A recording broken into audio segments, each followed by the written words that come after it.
It's just conjugated encyclopedia, but I think from what I see the Kiswahili version, you know, there's no special name other than I can't tell it, but yes. So I'll give you, for those people who gave us your feedback yesterday on our social media, our digital team posted that question, and I will give you the results and feedback from Kenyans, what they know about encyclopedia, and basically that I will tell you later on. But right about now, how do you call calculator in Kiswahili? This week is World Kiswahili Day. Okay, tujivunie lugha yetu. So watu wa jana, I'll be coming back later on and give you the comments people sent as far as that is concerned. Okay, coming back to the Daily Nation. Why court throughout Ruto's 50 CAS? Why court throughout Ruto's 50 CAS? So there's a complete, and this news is so heavy. There is a complete ruling there. It's second times positions dished out mostly to poll losers have been nullified. And perhaps this was the argument from a majority of Kenyans that it was a reward to loyalists or to reward people who supported President William Ruto but could not make it to the cabinet. Yes, I mean, there are a couple of things around the appointments. Remember that, you know, the president also wanted to find political stability and to create a scenario that his government is united. So he needed to get people who can bring the nationalistic clout and also bring political capital. And most of the guys who could bring that political capital are those who are poll losers. So that will then appeal to some of the constituents who are from the areas that were perceived not to be UDA. Yeah. So, well, in his wisdom, it was important for him to take those poll losers to help him increase his political capital in those appointments. Yeah. No room to maneuver right now, do we have? As far as that ruling is concerned, I think the thing is that maybe the government could try to appeal that ruling, but then they also might need to look at the public mood. You know, it's an opportunity maybe for the president to also look at the public mood and see. I mean, are people really for having 50 CSS, considering the high cost of living and things like that? And this is an opportunity for him to say that, you know what, the courts have pronounced themselves on this issue, and my hands are tied off. So in as much as you're my friends, I needed to reward you, or I needed to help you guys get positions. My hands are tied based on the legalities that have been pronounced by the court. So the president can use this opportunity to clean himself the mess and play to the public mood, and using it to tell his cronies that I cannot do it. Yeah. So by that, he will be playing the public mood, and at the same time, he will be appealing to those who were appointed. You know, I'm rejecting you positively. Yeah. There's a big question here. So what next? I mean, to the 50 CAS, the 50 individuals who are supposed to resume the positions of CAS. Remember, they had been sworn in, but the court said hold. So what next for the president? President William Ruto suffered a big blow. That's according to the Daily Nation. President William Ruto suffered a big blow yesterday after the High Court declared his move to appoint 50 chief administrative secretaries as unconstitutional. Will he obey the law, or, like his predecessor Uhuru Kenyatta, just ignore it? That is a big question here on page 7 of the Daily Nation. But this is what the judges said. In our considered view, that it was not intention of the framers of the Constitution to create positions of 50 CAS to dispute 22 cabinet secretaries. And according to the newly created office of the fresh complemented of 50 had to comply with the Constitution and the criteria set out earlier in Okiom Tata case in order to be lawfully established. They did not comply. For the avoidance of doubt, the entire complement of 50 CAS is therefore unconstitutional. The predecessor, Uhuru Kenyatta, had these gentlemen and ladies in his cabinet. This is coming back to haunt President William Ruto. What does this really show? A complete disregard of the law? I think the courts had an issue with the procedure upon which the additional 27 were added, because in their considered opinion, they think that there was more public participation in the creation of the 23 constituencies. I mean, the 23 CSs in the previous regime, and it was also consistent with the number of ministries that were there at that time. But then they did not find justification and proper consultation into the creation of the additional 27, who were then to act as assistants to the existing ministries, which are far lesser. So I think for them, they were trying to see where does the Constitution bring in having 50 CSs when the Constitution says that we should have a maximum of 20, is it 23 or 24 ministries and a minimum of 14. So I think for them the issue was the additional. There was no justification for the additional 27, and in addition to that, being that the 27 they considered them unconstitutional, then there is no way they could say that 23 are constitutional, 27 is unconstitutional. Yeah, that's the biggest question where Isaac Mwaura was raising in court yesterday. The question will be which one among the 23 will and which one among the 27 will not. So if the 27 that were, the additional 27 that were created were unconstitutional, then go back to the drawing board and find how we can make a 23 that is consistent with the one that we had in the previous regime. But you see, the court said that the entire office of the CAS is unconstitutional. So it completely scraps off that office in its entirety. Yeah, so maybe they could, I mean, the president still can be able to look on other legal ways of creating other additional maybe positions, because he has the executive authority and the legal framework that, the majority in parliament that, can help him to create other positions in government to help him to, because the idea is you have people who can help you bring political capital, you have these people who are, who are losers who need jobs. How do you create jobs for them? Yeah. It's up to him as the head of the executive. Okay. Yeah. Okay, very quickly. On the front page of, still on the front page of the Daily Nation, Good, Bad and Ugly of 2022 Health Survey, again, which was released yesterday by the Kenyan National Bureau of Statistics. The good, the bad and ugly on that survey. Edible oil farms fault move to reduce tariffs on imports, and finally public sector wage bill hits new record as civil service pay rises. Staff to get raise this July. All right. So the question of more Kenyan women than men condone wife beating. That is one of the question here, that we'd rather stay in a chaotic relationship than leave. So that's why more Kenyan women than men condone wife beating. So it's a shocking revelation there, which was done by the Kenya National Bureau of Statistics. Okay, what is on the front page of the Star newspaper? Judicial hurdle, court blocks Ruto's CASs. Judicial hurdle, court blocks Ruto's CASs, declares the 50 positions unconstitutional days after suspending tax laws. This must be a very big blow to the House on the Hill. Churchill. Yes, it's still because now they really have now to think through how will they deal with those poll losers. And we are also looking at scenarios where the opposition is also building its momentum. The president needs to consolidate his government and his political support. So he really has got to think through carefully how he will deal with this. And I also think that it is an opportunity for him to take stock of the impact of what some of these CSs would have given him in terms of building his political strength. Yes. Because he may have done it at a time when the opposition was already rallying a lot of support, especially in the zones that he did not have support. It will be incumbent for him and his advisors to take stock and ask himself, if I had appointed Victor at that time, I maybe have thought that I'm going to get more political base from where he comes from. Is that really the case now?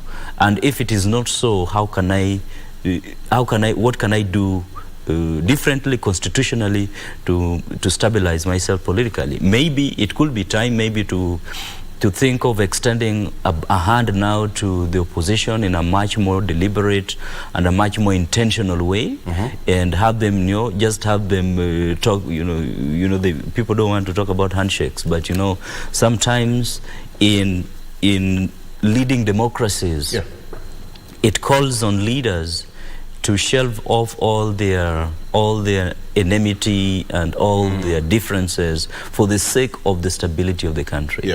If getting 50 CSs would have helped him to stabilize the country, and it is unconstitutional, why don't you do a constitutional thing of extending a hand to those who are opposing you and work with them to stabilize the nation? Okay. There's a question I wanted to ask you, and a majority of Kenyans, including some of the legal minds, have raised here, some political commentators or even stalwarts, saying that it was a well-calculated move. That you cannot also not... It was a well-calculated move. I mean, if you know what I'm talking about. You also cannot wish away that, because usually the corridors of power and in the house of cards, there are a lot of things that happen on the background. Yes. You might realize that could be there is still a hand of the two contending parties in all this. You may have done this, but like for example, this is just a hypothetical, theoretical scenario, that there could be certain conversations going on between the regime in place and the opposition parties that we are not privy to in public. And one of the conditions behind the scenes is that, shelve off all these people, because remember, when you look at some of the people who were appointed in the CSs, they are people who are against they actually will not be for a handshake between the government of the day and the opposition. Yes. So if a handshake was to happen, the first people who will ensure it is rejected and it does not happen are the people who are elected, who are selected as CSs. Yeah. So that's just a hypothetical scenario, but we cannot wish it away. I'll get into that. I'll get into that because there's a lot of questions surrounding that. Having in mind that the formation of the government is more or less over, and things are now moving. Okay, that is that. So there's another question here of, as per the Kenya National Bureau of Statistics, the surveys showed that majority marriages are come we stay. That is according to the report. Where marriages are registered, number one, in Garissa 34%, Lamu 33%, Mombasa 30%, that is highest. Isiolo 29%, Kericho 29%, lowest. Marsabit 3%, Mandera 5%, Samburu 6%, Wajir 7%, Nyamira 7%, Tana River 7%. I'm happy that my county does not feature anywhere. So I don't know where we belong. I don't know where we belong, and that is as far as that is concerned. I asked, majority of marriages are come we stay according to the survey, and that is a very worrying stand because everything has to be legalized. Under the law, it has to be legalized. That is on the front page of the Star. So a list of chief administrative secretaries, people who are supposed to take up their positions, it's completely fleshed out there for you from number 1 to the last number of number 50. We have them. So you can also take a look at that paper for your own consumption for you to get what it means. Court strikes at heart of Ruto's key plans. But was it? And finally, on the front page of the Standard newspaper, CAS judges deal Ruto body blow. Judges deal Ruto body blow. President William Ruto is between a rock and a hard place on what he will use to reward his cronies after the courts found the chief administrative secretary position unconstitutional. The move will save taxpayers 187 million shillings in salaries over the 4 years they would have served. That is the story on the front page here of the Standard newspaper. Still on the front page, Raila protest will not end until we see good results. Friday, Sabasaba Day, he said is going to be a day for him to call Kenyans to the streets. And finally, the truck driver that rammed into people in Londiani finally spoke. Gentleman Gilbert Ntuyemungu, who is a Rwandese, is actually recovering in an Nakuru hospital, says that his vehicle lost control and caused him to ram into other motorists and roadside traders. According to the driver, he had actually stayed and let me get to that story. He was at the Simba cement that is in Nakuru for 2 days waiting to be loaded with cement to transport to Uganda via Busia Road, and the brakes failed. That's what happened. That's what happened. Yeah. So the Rwandese said that it's only that the brakes failed. That's what really happened.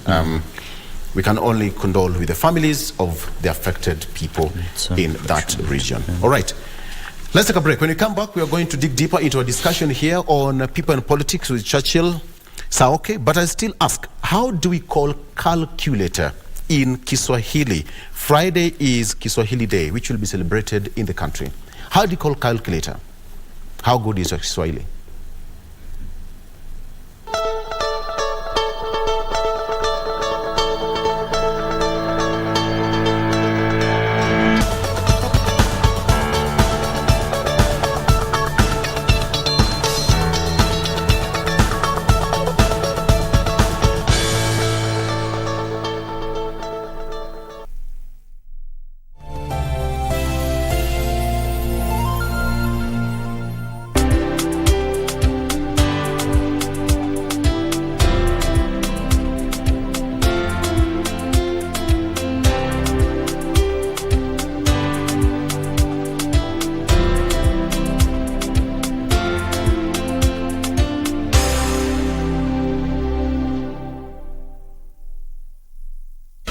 لما يحقق أحلام ليلة السفر قعدنا نتكلم بالساعات قالوا لي بصوا قدامك ما تبصش للي فات mini Allah uwe na imani nyingine falyastajibu li na wewe pia umuitikie Mwenyezi Mungu.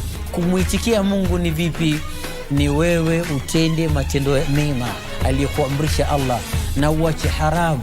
Isiwe unaomba dua kumbe unakula chakula cha haramu. Baadhi ya masharti haya ni kama kumcha Allah subhanahu wa ta'ala, kuepukana na makatazo ya Allah subhanahu wa ta'ala na kumtegemea yeye peke yake, kumpwekesha katika ibada zako zote kama Muislamu.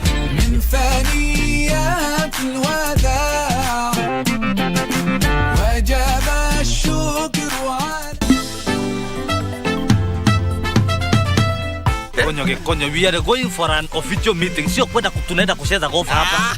Umerada nimevaa designer shorts. Na mimi ni dere. Sasa imagine dere amevaa designer shorts. Rayaga man, you can spell it the way you want. You can call it OZ mosquito, WX mosquito, XYZ mosquito, umbu ni umbu. When there are types of mosquitoes, you guys? I only know two. The silent ones and the ones that marinate you with their song before landing. Your Honor, she can take the house up country. I will take the one in town.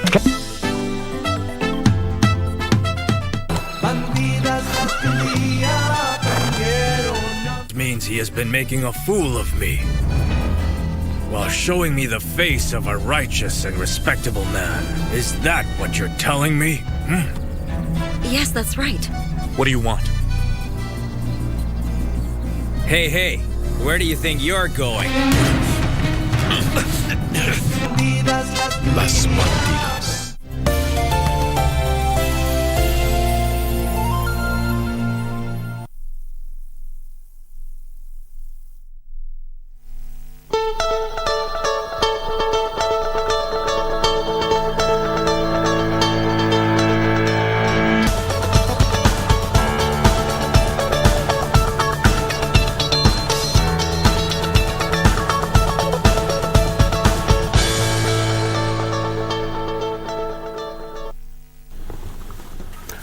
Welcome back. Now let's dive into a discussion today. Want us to discuss what really happened in the courts yesterday and what it portends to the Kenya Kwanza administration. What are some of the cards that the president still has under the table, and what are the moves that he will make moving forward? So the case is closed as of now, Churchill. And now the only thing, according to the affected gentleman, let me quote what Isaac Mwaura said, they are going to appeal the decision, which is still under the law, which is fine. But do you think the courts will, the Court of Appeal will overrule what the High Court has said, being that the positions are unconstitutional? It's still possible the courts could be able to overrule it, because the Court of Appeal also will have their own opinion based on the issue. But then also they might decide to do what we call the wisdom of the court, and in doing the wisdom of the court, they might try to create a scenario where they bring a ruling where those positions could be regularized as per the Constitution. And do not expect, and this now depends on how maybe the executive defends itself and presents its case. If they really want these positions, then they could present it in such a manner that the Court of Appeal rules not in concurrence with the High Court, but sort of to create a win-win scenario, where you're saying that, well, you need the CSS, yes, but then should they be this much? So that is regularizing, and we've seen those kind of scenarios happening before in courts when appeals have been done. Much as that has been done with, Parliament cannot do anything about it, because once it's unconstitutional, creating a constitutional office would mean it has to go through a referendum, if possible, or they would bypass it through parliamentary parliamentary processes. But based on that and the mood of the country, do you think that is the right path the president would want to take? I think as we had said before, this is an opportunity for maybe the president to look at the mood of the public and ask himself that, well, I want to reward these losers, or these people who are key political heavyweights in different parts of the country, and at the same time the public mood is not really for them. How best can we go, or how best do we present this case to an extent that it's also a win-win position for both the public politically, and also the heavyweights who need to get these positions. And one of the things maybe that could be looked at are issues around, when you look at how even President Uhuru Kenyatta created these positions, it was through an executive authority that he had, and then he had some sort of legal backing around it. What actually made this, what actually created a problem for these 50 CSS is the fact that it was overinflated. And there was no justification for that overinflation. So in my opinion, I think that the government still has an opportunity to defend itself through an appeal for a regularization, for it to be taken back to the 23. For me, I think that is that could be an opportunity that they could, because in as much as the High Court declared them illegal, the Court of Appeal can still be able to negate that and still find a win-win situation for both the government and also the petitioners. And in that way, the moment you reduce the CSs from 50 to a level that they are equal to the CSs, the cabinet secretaries, then the public mood on an inflated cabinet will now not be there. So politically, the president will be winning, because people will not be seeing that, you are inflating the what? You are inflating the budget, you are inflating the salaries by having so many CSs that are not needed. So the moment you have ex-ministers and you have ex-assistant ministers, same number, or the assistant ministers are slightly lower, there is justification for that. So the question will be going to be a very tricky balancing act, because remember what the court said, having a cabinet CS in between the PS and the CS, that would mean that the cabinet, the CS will be more superior to the PS. So who do we have? The PS reporting to the CAS and the CAS reporting to the to the CS. So I think those are very important observations that actually... As per the job description. Exactly. Those are important observations that actually the government can actually use to regularize the process. Because, you know, the moment the loopholes have already been brought out, it's upon the defenders and upon the people who are going to appeal to look at some of the issues that have been brought out and try to clarify, and if need be, if there are anything that needs to be legalized or need to go through parliament, they do it before even you know, or in the process of doing some of this appeal. So in my opinion, I think that the government, as they do, some of the, you know, the people who have been affected, as they do the appeal, they need to look beyond just getting their positions back. But regularizing the process to fit the constitution as has been put within the threshold of the High Court. Just the same way you saw what happened to the BBI, you saw there was a lot of, you know, they dent into the process of the whole process. To an extent that anybody who wants to do a constitutional change will have to go back to that ruling and see, are we following the due process? That is exactly what this team needs to look at. They need to look at that ruling, see what the courts raised, the loopholes, and work on those loopholes. That is what we call constitutional regularization. Absolutely. When you look at the old constitution, we had cabinet secretaries and assistant cabinet secretaries. That was in the old constitution, but then now we have got cabinet secretaries and now we have got permanent secretaries. But do we still need chief administrative secretaries if the PS and the CS can still run a ministry pretty well? I mean, they have everybody behind them to help them run ministries. So should we have 3 offices under one ministry? So technically no, and constitutionally no, because the constitution only recognizes the cabinet secretary and the principal secretary. Politically, yes, because the presidency rules in a political environment, and it is always in his wisdom to create positions that will help him to stabilize himself politically. So politically, it is very important for him, because, you know, if you find, for example, there are people who in this country, in any given part of this country, who think that maybe we have not been given enough cabinet secretaries, we have not been given enough principal secretaries, then you'll say, okay, let us give you a cabinet chief administrative secretary. So in your imagination, and you know, many people do not understand the constitution. You know, in their imagination, they will think that they're part and parcel of what? You know, at least we do not have a CS, we do not have a PS, but we have a CAS. All right? But in real sense, the CS and the PS are the constitutionally recognized officers of a ministry. That is information that many people who this appointment of the CSs are appealing to do not know. So politically, the appointment of the CSs makes a lot of sense. Constitutionally not. Constitutionally not, technically not. It's going to be a balancing act. And the reason why I asked you a question, Churchill, was that many people are saying that it was a well-calculated move because the president needed time to form his government, to make it intact and let it move. Looking at the number of months that this case has taken, 4 months, it was enough for the president to form his government and zip it up.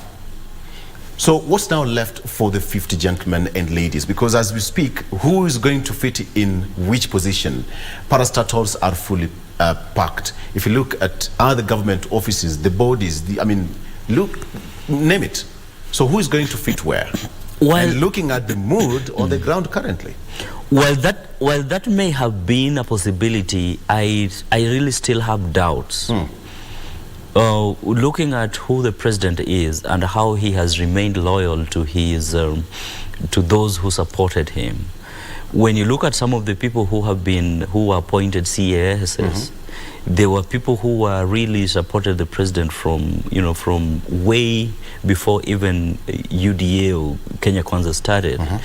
And I think that when I look at how he has rewarded his loyalists, I do not think that he would calculate, he would do that level of calculation to some of the loyalists who he appointed in as CSS. You know, like you look at people like Millicent Omanga. You know, these are people who stood with him from way before, when he was just starting, when he was fighting, when he was when he was in a hostile cabinet. You know, and I don't think that he would do that level of calculation for those loyalists, considering how he has rewarded, he has honestly rewarded his loyalists in this regime. So that is a thing that I will give a 20 or 15%.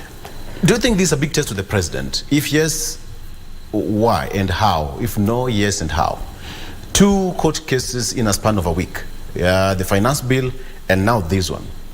It's a big test. It's a big test for him, and you know, it now depends on how he's going to do his, on how he's going to manage these legal battles, because they are legal battles that will dent into his political strength. And to it, there are also legal battles that will also dent into the implementation of his annual plans of this year. Remember that the implementation of the finance bill is key for his agenda this year. And so if there is any derailment in any aspect, then some of the programs or some of the projects that he would want to do will be hindered or will be delayed. So it will now be up to him to be more efficient, and you know, the JB Muturi has got his work cut out to ensure that, you know, he defends the president as much as possible in these two legal battles. But I think also it's a test on him, as you had mentioned, that, you know, if this was a well calculated move, it is also a test on him to see whether he really wanted to reward some of these people. Yeah. If he really wanted to reward them, then it is a chance for him to think of, how do I do it? How do you do it? Because going against the court process and the court decision would also tantamount to disobeying the court orders. I mean, look at it this way. Let me quote what Justice Hedwig Ongudi said. Was there public participation in regard to the appointment of the extra 27 CAS? There was no public participation in the appointment of the extra 27 CAS. The establishment of the extra CAS positions was unconstitutional.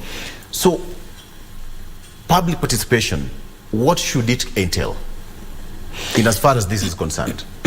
I think that there would have been need for a more comprehensive engagement with the public to determine the necessity of having a CAS to an extent that even the members of parliament are well engaged. Remember that by you know, when the president took the names of these CASs to Parliament said, you know, they washed their hands and said that they cannot vet these people because these people are not what? They are not constitutional officers. So, I think that the courts maybe needed a much more broader engagement with the public, to an extent that the creation of these offices would have been necessitated with strong justification, because, you know, you are having somebody who is at a higher authority than a PS, who is a constitutional officer. Yes. So then it means the creation of that is not just, you do not just need to get memoranda like what the Public Service Commission did, but some strong public engagement that makes people to determine whether they really need this. Actually, PSC got a serious indictment in this case. Exactly. For lack of public participation, a proper one for that matter in this case. Exactly. So I think that comprehensive engagement is what maybe the courts didn't find, and it is something that also, remember that it came in on a short notice. So the Public Service Commission was also working on a very short notice to ensure that they help the president to form his government within some time frame. So they did not have luxury of time to comprehensively engage the public on the creation of this that would have even led to the establishment of certain legal frameworks that would then create a legal mechanism for establishing these positions. Courts have been on the spot for a very long time, since last election. I mean, people have spoken about the Supreme Court and the entire judiciary. But what is opinion? The courts stood to their test to hold the Constitution, to prevent and to serve Kenyans, whichever way it goes. What do you really think this one has really shed on the independence of the judiciary? I think it has really worked, and it's now portraying the courts as very independent, because most people expected that they're going to play to the gallery of the executive and allowing the executive to have its way. And then all of a sudden, and I think even most of the CSs did not expect this, they did not see this coming. And then all of a sudden, the courts in their wisdom make this independent opinion that is in favor of the public. So they sort of have played to the mood of the public, and that also is now helping them to build the confidence with the public that, we have a judiciary that we can go to arbitrate if we are aggrieved with any decision by the executive. And even then you will even see, remember, this independence is how courts get confidence of the public. Remember during the time of the former Chief Justice Maraga, yes, during the time of Maraga, people could go to courts and they could get opinion that they could get judgments that they feel are for them and not necessarily for the executive. And I think this is a good move. It's a good move that then portrays the separation of powers between the different arms of government, and then also helped the public to know that, we don't need to go to the streets to get what we want. We don't need to make noise to get what we want. We do not rebel to get what we want. We can actually get an arbitration from an independent office in the judiciary. Was it just something in the corridors waiting for the soul of Kenya Kwanza to test? Remember what Jubilee government suffered in 2013 during election, the nullification of the presidential election, and then the big one was the nullification of the BBI, which was also deemed unconstitutional. So the soul of Jubilee tasted that bitter pill from the judiciary. Again now, was it just a moment of wait for the soul of Kenya Kwanza to taste the bitter pill of the judiciary as well? I think it is not yet. When you look at the kind of what Jubilee, as you had mentioned, experienced. President Uhuru Kenyatta suffered a big blow as well. When the blow that he got in the nullification of the election, and also that. I think that it's still not comparable yet with the 50 CSS. I think that the 50 CSS for me is a win-win for the government. And it depends on how someone looks at it, because it can be a way that the government now says that, as we had said, that I really gave these guys these jobs, but the public do not want it. But now how do I negate it? Now the courts have rendered it constitutional. This is the time to play to the public good. So that is a win for the government. All right. So I think that they have not yet made that ruling that really cracks into the soul of the regime that much. Maybe a ruling on the Finance Act will be one of such, which is also still pending, actually. Let me get to a tweet here before we go to the next bit of it. Senator, Cherargei tweeted immediately after that court ruling, and let me just quote, read out that tweet. That is from Senator Cherargei. The judiciary has gone rogue by ruling that creation of CAS positions is unconstitutional without considering merits of the case. In the financial year 2023-2024, judiciary received additional 4 billion shillings. Let me stop there for a moment. Before we even continue from that point, the judiciary has gone rogue by ruling that the creation of CAS position is unconstitutional without considering merits of the case. In the financial year 2023-2024, judiciary received additionally 4 billion shillings above their normal budget, but there is a continuation of cases backlog, corruption and ineptitude in dispensation of justice by judiciary.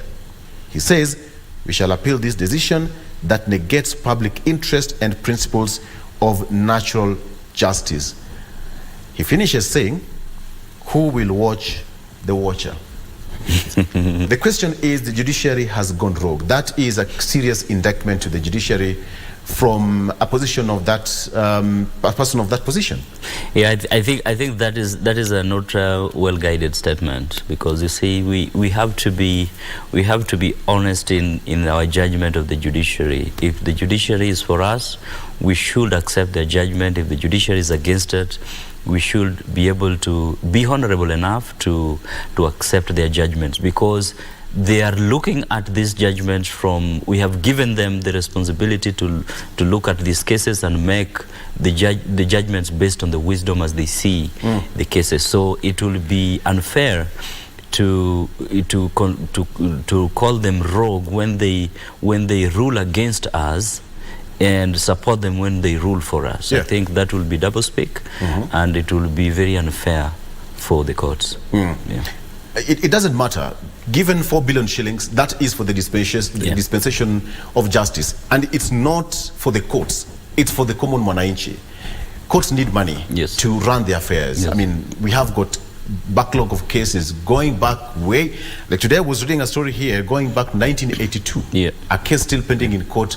The likes of Senior Counsel Oraru is holding that case right now. When you have courts given their money to run their affairs for the sake of common mwananchi, and should somebody said, if it doesn't work to your favor, as you put it, and I think it is also important for us to know that we give institutions money to execute their mandate. Yes, and to execute them as per the Constitution, without fear or favor. And so help me God. I think that's what they say, right? So with that kind of thinking, then it is a responsibility of the different arms of government to facilitate other arms of government because of that interdependency. So if the Treasury gives 4 billion to the judiciary, they are giving them to execute their mandate, which the is judicial also mandate. In the last regime. Exactly. Yes. And it is not meant. President Uhuru Kenyatta said that we shall revisit. And yes, it's a serious. It's not meant for them. So the 4 billion that they were given is for them to execute their mandate, not for them to rule in favor of government. So I think we need to be clear on that. Okay, should the Kenya Kwanza administration, in black and white, be wary of the court processes and let executive be independent, judiciary be independent, and even the legislature be independent? That is the spirit of the Constitution 2010. Yes. Separation of powers and independence of government organs, so that every organ can oversee the other. That is the whole question of independence of different arms of government. That, you know what, as a judiciary, I can be able to make a decision without being indicted by any other organ of government. and I do it constitutionally as per the provisions of the law. Yes. The same thing with the executive, the same thing with the parliament. And then in the long run, you end up having all these organs overseeing each other and ensuring that every one of them follows the law and rules the country according to the spirit of the Constitution. If we do not go with that, then we are going back to where we came from, where one person could decide what the judiciary says, one person could decide what law is made in parliament, one person could decide what policies are approved in the cabinet. Then in that case, there will not have been need, we will be having a monarch and not a democracy. So I think that we need to adhere to the spirit of independence of government organs and see the facilitation of these government organs not as a way to blackmail them to act in our favor, but as a way to make them, to facilitate them, to execute their mandate as provided for in the Constitution. All right. Judicial, let's take a break. When we come back, we'll get to the final bit of this discussion, an interesting bit. But I'll also ask a question, which was a tweet which was also put by Frederick Okango. You know Frederick Okango? Frederick Okango is the Secretary of Political Affairs, KANU and Azimio, One Kenya spokesperson. He says that Ruto knew very well that the CAS position was unconstitutional following previous High Court decision, but went ahead to recreate it to consolidate power and buy enough time to form his government. The 51 nominees cannot blame him for not rewarding them. He will tell them that it's the courts, not him. That's the same question I asked you. We'll respond to that when we come back. And by the way, there are supposed to be two guests here. Tabitha Ogutu is a no-show. Yes, that is her seat. We'll show you. The seat is still there. Tabitha, not a good way to do it. Let's take a break. We'll be right back after this.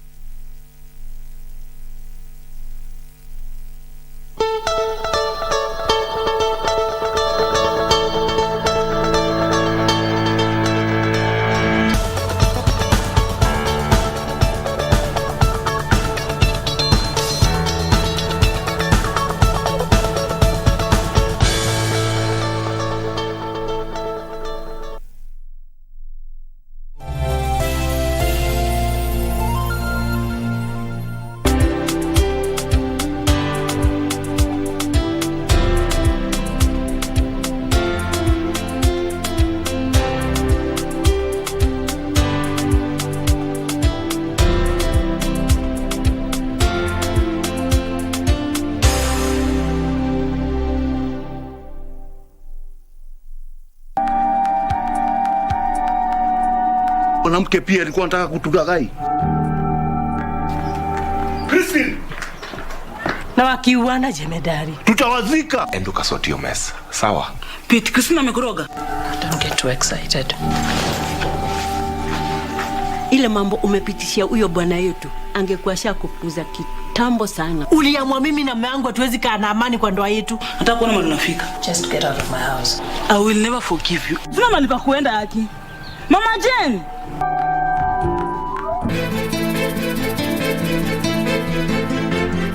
Nimetamani sana kuzungumza naye mama. Yaani siku hizi dadia anakufungia kweli. Hebu jieleze kwa sababu mimi sina muda wa kupiga mahesabu nikajua hicho unachokizungumzia. I think this time we should run. Lakini jua kama mmeshirikiana na huyo kesi, tahadhari sana.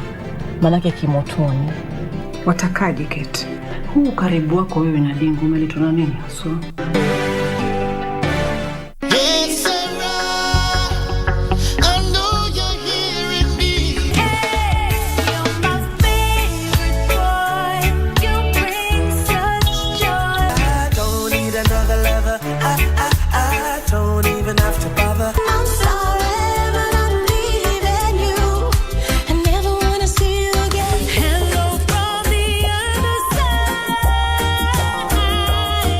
I must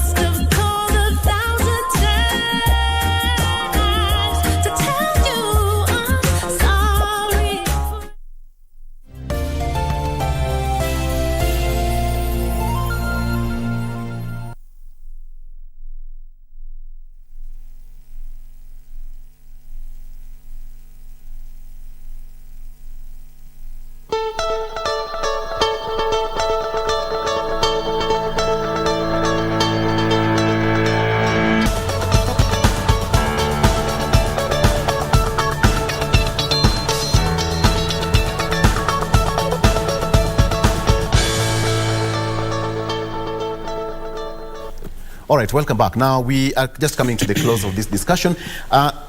Churchill, a quick one. Based on what Freddy Kokango tweeted yesterday, Ruto knew very well that the CAS position was unconstitutional following the previous High Court decision, but he went ahead to recreate it to consolidate power and buy enough time to form his government. The 51 nominees cannot blame him for not rewarding them. He will tell them it's the courts, not him. Your take?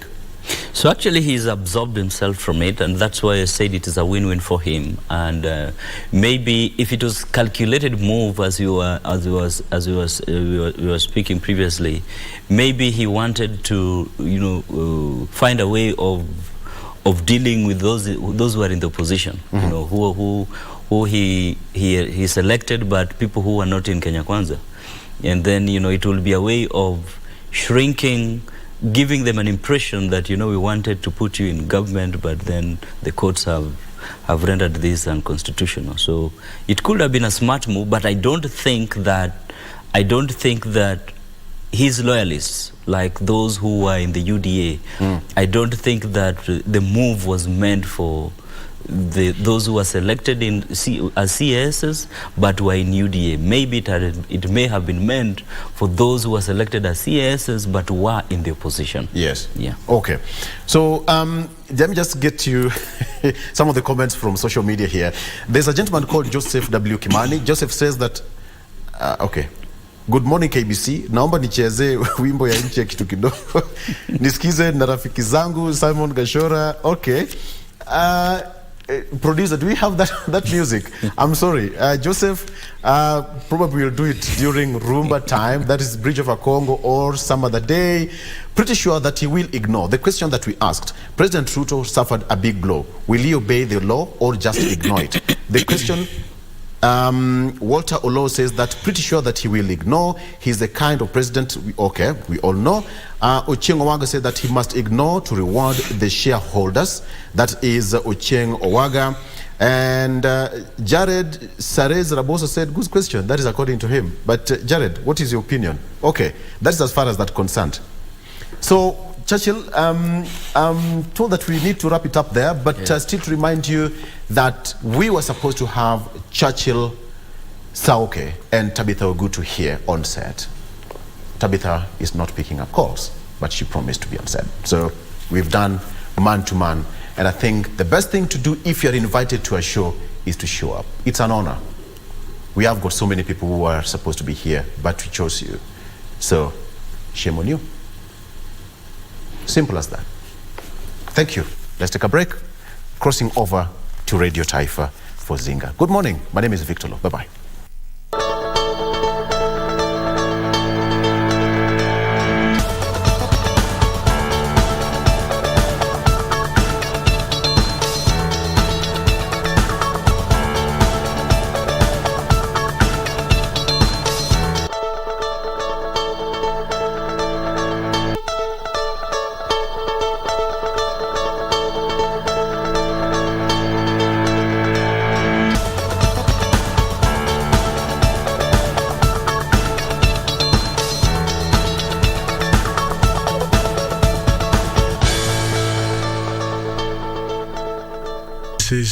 Ama tuliona wakuu katika serikali kama directors wa vitengo tofauti katika serikali wakihudhuria ile mikutano ya athara ya campaign. Ndio. Na kwa hivyo ile mawazo ya rais kuona ya kwamba ataendesha hii serikali yake namna gani, wale wakuu katika serikalini hawana hiyo mawazo. Kwa hivyo ni vizuri rais aweke watu wa kusaidia kucoordinate na kufanya ile tunaita administration, ili mipango yake na maono yake iweze kutekelezwa kwa njia ambayo inayofaa katika serikali. Na hiyo ndio umuhimu ya hawa CSs ambao walikuwa wameonelea awaweke pale katika serikali.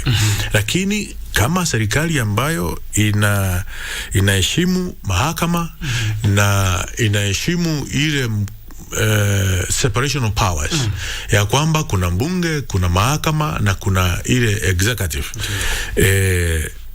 lazima tukubaliane na yale ambayo mahakama imeamua jana, ili tuende hatua hiyo ingine ya kwenda katika appeal. Nayo appeal tusikie vile itasema.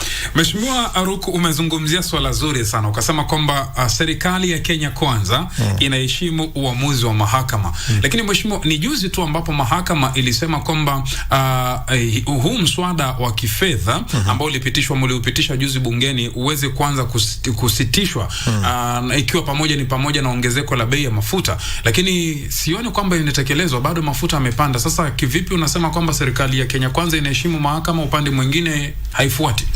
Unajua serikali haiuzi mafuta. Serikali haiko katika biashara ya kuuza mafuta. Mafuta katika nchi ya Kenya na nchi zile zingine inauzwa na kampuni za kibinafsi. Lakini IPRA ni serikali, mheshimiwa. IPRA kazi yake ni moja tu, si ya kuuza mafuta. Kazi yake ni ya kuhakikisha kwamba mafuta yale ambayo inauzwa katika petrol stations zetu ni mafuta iko na ile tunaita of good quality, na pia kuhakikisha wanabiashara hawata chukulia watu advantage, waweke bei ambayo haistahili. Kwa hivyo hiyo ndio kazi ya EPRA, kuregulate. Sasa EPRA wakati mahakama ilitoa hii agizo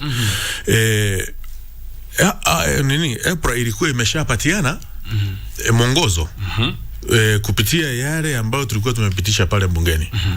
Na ukumbuke hii mafuta unajua kuna kuanga na pipe kutoka Mombasa mpaka Kisumu mpaka huko Garissa, ya kwamba mafuta, unajua mafuta ni kitu ingine ya maajabu sana. Ile mafuta ambayo iko kwa pipe lazima ikue hapo kila wakati. Ili tukisema mafuta ifike Kisumu, tutakuwa tunasema ngoja tupambu sasa mafuta kutoka Mombasa tuipatie masaa 2 ili iweze kufika Mombasa. So kuna ile quantity all the time inakuanga kule kwa pipe wakati wote, ili kusikue na shinda mafuta ya kusema mafuta ifiki Kisumu, haifiki mahali ingine. Kwa hivyo ile ambayo iko pale bei yake ilikuwa imesha ongezwa, ilikuwa imesha all the factors ambazo zile tuliweka pale ya VAT ilikuwa pale ndani. Kwa hivyo sasa kusema ya kwamba mahakama imeamua, jamani, ni ukweli mahakama imeamua. Lakini bei ndio sio serikali inazama za juu, ni kampuni binafsi ambazo zinafanya biashara na siko pale kupata nini faida. Serikali haipatangi faida kwa biashara, na serikali haifanyi biashara. Serikali inafanya ile tunaita huduma, inapatiana huduma, services. Kwa hiyo unasema kwamba serikali ya Kenya Kwanza haija defy order ya mahakama kuhusiana na swala la bei ya mafuta kupitia kampuni. Haija defy order ya mahakama. Unakataa kabisa? Mimi nakataa kabisa, kwa sababu sio serikali inauza mafuta. Wale ambao tunaweza sema wamedefy mahakama ni makampuni ya kibinafsi yale ambayo inauza mafuta. Ni Shell, ni Total, ni Rupis. Hizo makampuni ndizo zime defy orders ya mahakama, lakini sio serikali. Because hizo makampuni yote hakuna ambaye ni ya serikali pale. Asante, turudi katika swala letu. Jana mahakama ilitoa uamuzi na mmesema kwamba serikali ya Kenya Kwanza inaheshimu uamuzi wa mahakama. Mbona mna appeal? Si kama High Court imesema ni unconstitutional, si tushike shughuli nyingine? Lazima tuapili kwa sababu tunataka kuwa na watu ambao wako na mawazo na maono ya rais katika kutekeleza yale ambayo aliahidi wa Kenya. Na yale ambayo aliahidi wa Kenya, wale ambao wanajua ni yapi, ni wale walikuwa wanazunguka na yeye katika mikutano tofauti kila kona ya nchi ya Kenya. Na tunajua lazima kukue na ile link ya rais, maono ya rais na utekelezaji wa kazi pale katika ministries ambazo ziko. Tunajua kuna executive ambayo ni ministers, lakini tunajua pia wanataka wasaidiwe ili waweze kudhibiti maneno ya taifa ikuwe sawasawa.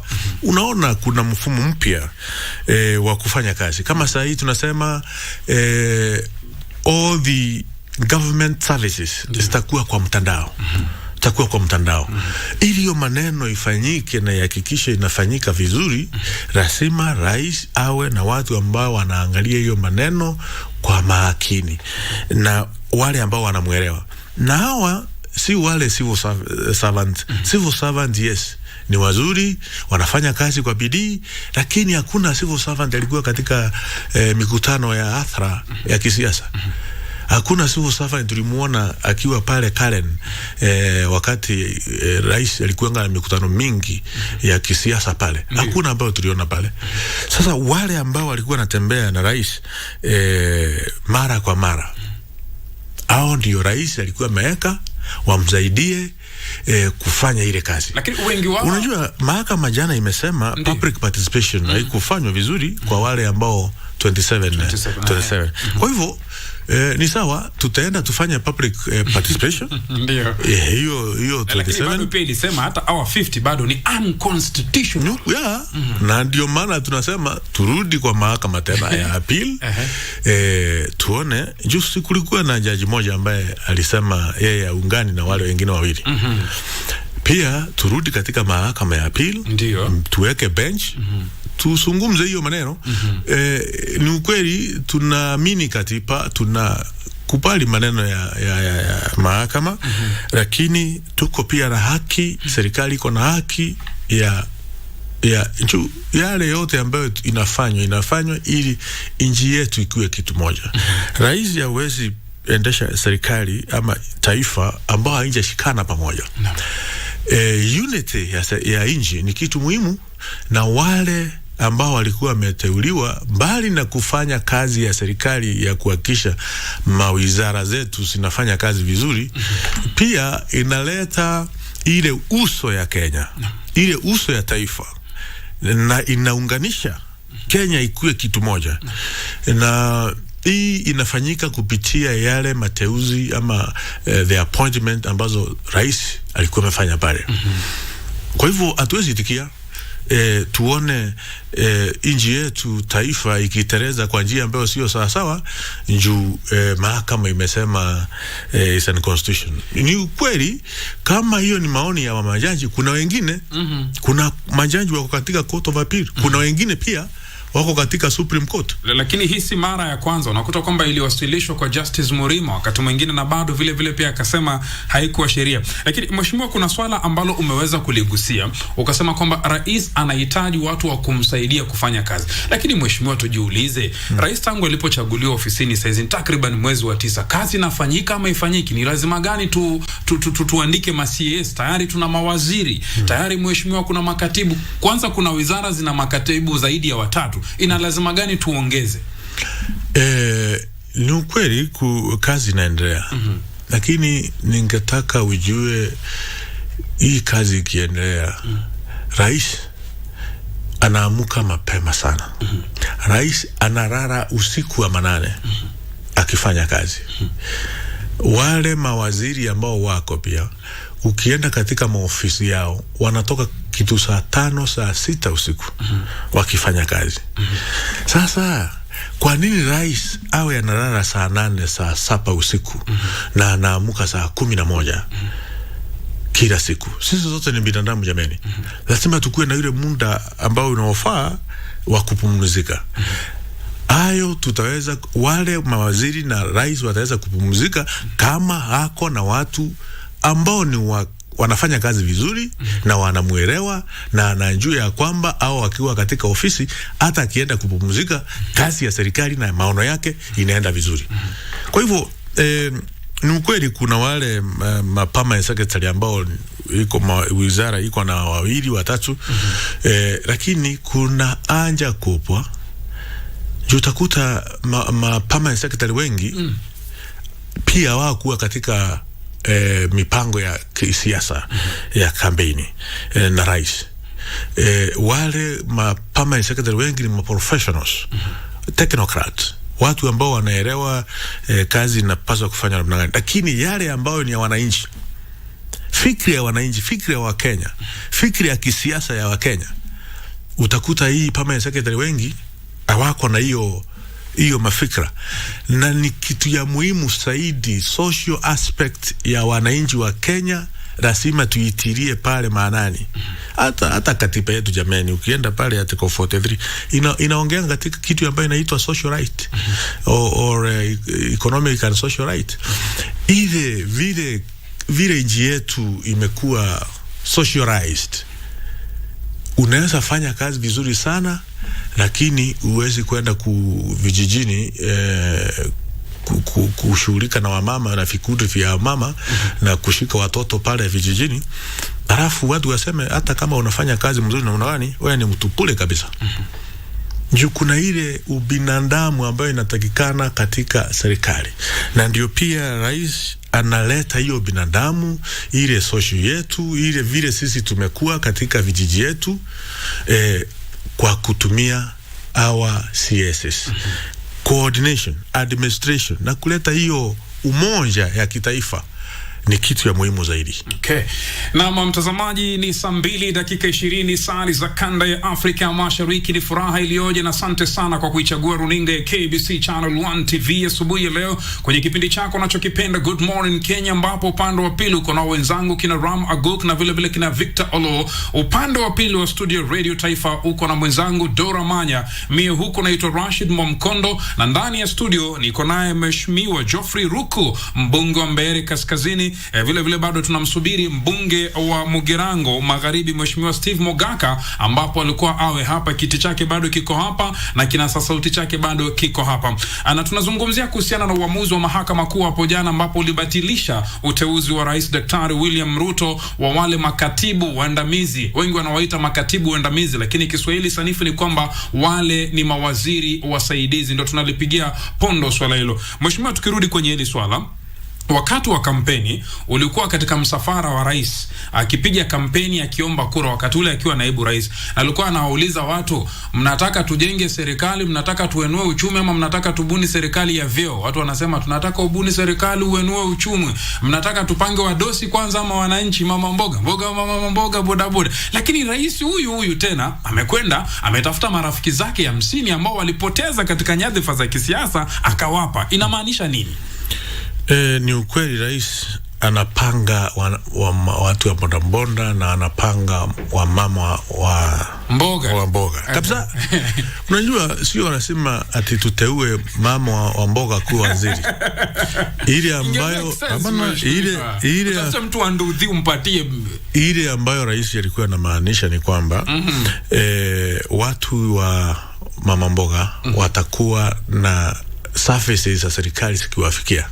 Na kwa sasa tukiangalia katika ile mpango ya Hustlers Fund, kama wewe unafanya kazi ya pale sokoni, kama wewe ni mfanyikazi wa mbona, saa hii ukitaka kukopa pesa ni kuingia kwa simu, unandaire ile nambari ya Hustlers Fund na unakopa ile pesa ambayo unataka. Kumbuka kuanzia tarehe 1 mwezi wa 6 ile kiwango ya kukopa pesa ya Hustlers Fund ilitoka shilingi 20,000 mpaka shilingi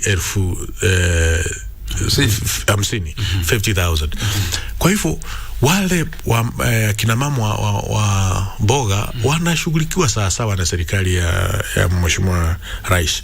Wale vijana ambao wa mbonda, Rais alisema juzi hako na mfumo ya kuhakikisha ya kwamba zile mbonda za electric ndio sitaanza kufanya kazi hapa injini, na ile mafuta ambao walikuwa wanatumia kila siku, mafuta bei ya mafuta kupitia ile mfumo ya electric, tukilinganisha mafuta na electric iko chini. Kwa hivyo watafanya kazi na watapata pesa mingi kuliko mbeleni. Na pia vijana hao wako na nafasi ya kuomba pesa katika ile mpango ya Hustlers Fund.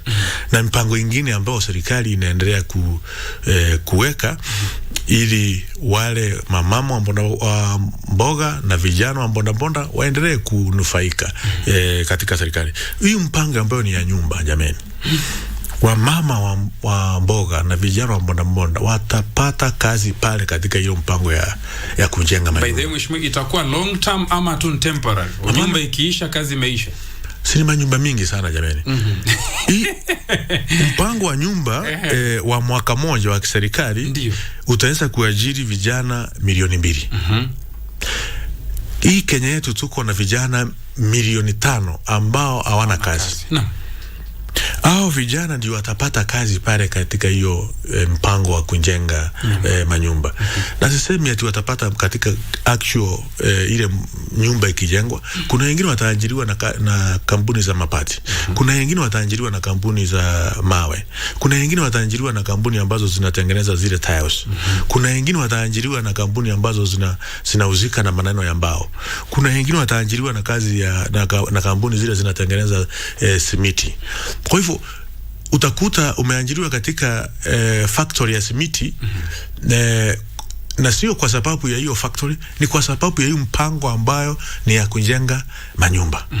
Ndio imeweza kufanya kampuni ya simiti ipate nafasi ya kuwa ina surprise miti mingi. Kwa hivyo itahitajika iajiri watu wengi ili waweze ili iweze kukimu to be able to supply the tenda ambayo imepatiwa na mijengo tofauti inajengwa kupitia hiyo mfumo ya manyumba. Kwa hivyo serikali ya rais inashughulikia vile alisema, ni ukweli, vijana ambao hawana kazi, wa bodaboda, wa mama wa mboga, au wote wanashughulikiwa kikamilifu kupitia ile mpango ambao serikali inaweka. Rais hakuwa anamaanisha ati apatie kijana wa bodaboda akuwe waziri, akuwe PS. Hapana, hakuwa anamaanisha hivyo. Alikuwa anamaanisha serikali yake itashughulikia. Kumbuka kitu ya kwanza alifanya ni kuhakikisha ile mpango ya Safaricom ya Fuliza watu wale wamewekwa katika CRB wametolewa katika CRB. Na pia ile percentage ambayo ilikuwa unalipa ukifuriza ama ukikopa pesa imeenda chini. Hiyo yote ilikuwa inasaidia vijana wa bodaboda na wamama wa mboga. Kwa hivyo hatuwezi sema rais aja shughulikia hiyo maneno, lakini watu wa Azimio wanapenda kuchukua hiyo kusema hatujaona kijana yote wa bodaboda amewekwa katika serikali. Hapana, haiko namna hiyo. Lakini wako vijana wa bodaboda na mama mboga, mheshimiwa, ambao wamesoma pia, wao wanastahili kuwa mkuu wa shirika fulani la serikali, anastahili kuwa, kwani atauza mboga maisha yake yote? Unajua serikali ni kitu lazima tuendeshe kwa njia ambayo iko sawa sawa. Unamaanisha nini? Kama nasema uko na ile experience na ile masomo ambayo inapaswa ili ukue waziri, ili ukue PS. Mheshimiwa, kuna waziri ako na D-. Kuna waziri ako na D-. Waziri mgani? Mheshimiwa, mbona tuandike na mate? Kuna kitu kama hiyo. Kuna waziri ambaye ako na D-. Waziri mgani ambaye ako na D-? Hakuna waziri yuko na D-. Hakuna kitu kama hiyo. Sasa na tena kuna ile kama vile nimekwambia, ili ukue waziri lazima uwe na mawazo kama ya rais. Lazima uwe mmekaa pamoja, lazima uwe mmetembea pamoja kwa muda. Uwezi chukua serikali leo na umesunguka hii Kenya yote, alafu uende uchukue mtu ambaye ameishi tu, tuseme tupatiane example na si kwa mbaya, ameishi hapa Kawangware miaka yake yote na hajawahi toka, kazi yake ni pale na anafanya kazi mzuri ndio, lakini ajui Mandera ni wapi, ajui Garissa kuko namna gani, ajui Turkana iko namna gani, ajui Siaya iko namna gani. Unajua wewe ni waziri wa taifa, wewe si waziri wa, kama ni wizara ya elimu ama wizara ya agriculture, ni kilimo mzima, ni kilimo ya nchi mzima. Lazima uwe na hiyo maono kubwa. So lazima uwe umetembea, lazima uwe umeingiana na communities tofauti kujua yale ambayo inahitajika katika nchi yetu ya Kenya. Kwa hivyo ili uteuliwe ukuwe waziri, sio kuamka tu alafu unasema huyu kijana ameishi pale mbele hii miaka yote tumefanya waziri leo. Haiwezekani. Haiwezekani. Lakini rais anatia bidii katika kuweka mfumo wa kusaidia vijana, kusaidia kina mama, na tumeona vile watasaidika. Kabisa. Bila shaka, asante sana kwa jibu hilo. Na tukiendelea mbele, hawa ma-CS kama walikuwa tayari washaanza kulipwa kabla LSK kwenda mahakamani kupinga uteuzi wao, je, wataregesha zile pesa za taxpayers? Mimi najua kuna CSS ambao wamekuwa wamelipwa, hakuna ambao walikuwa wanaenda kwa ofisi. Juu serikali ya Kenya Kwanza ni serikali ambayo inachukua amri ya mahakama kwa njia ambayo ni ya nguvu kabisa. Kwa hivyo hakuna pesa ambayo ilikuwa imelipwa mawaziri, ma-CSS. Lakini kuna wengine walikuwa tunaona wanafanya kazi.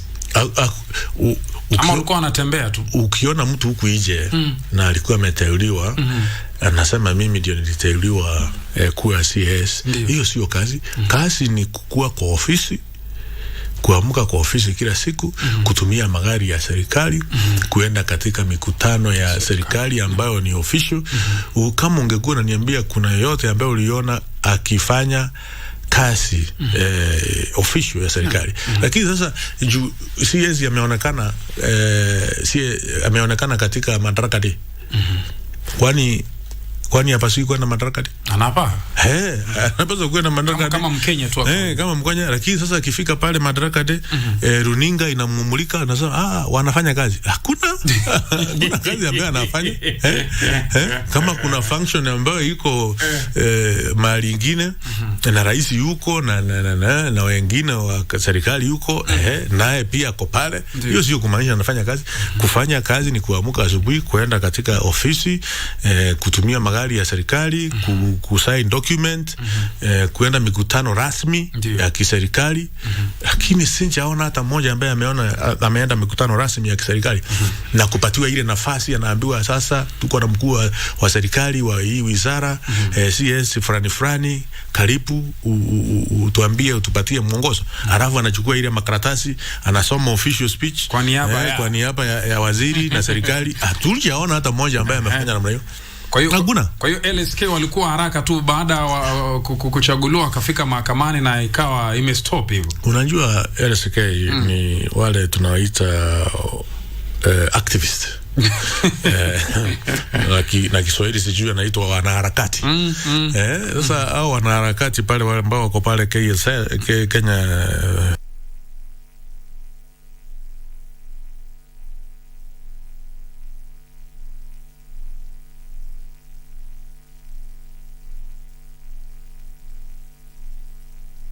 ilikuwa kesi ya Nasau. Alikuwa amepeleka kesi katika employment court.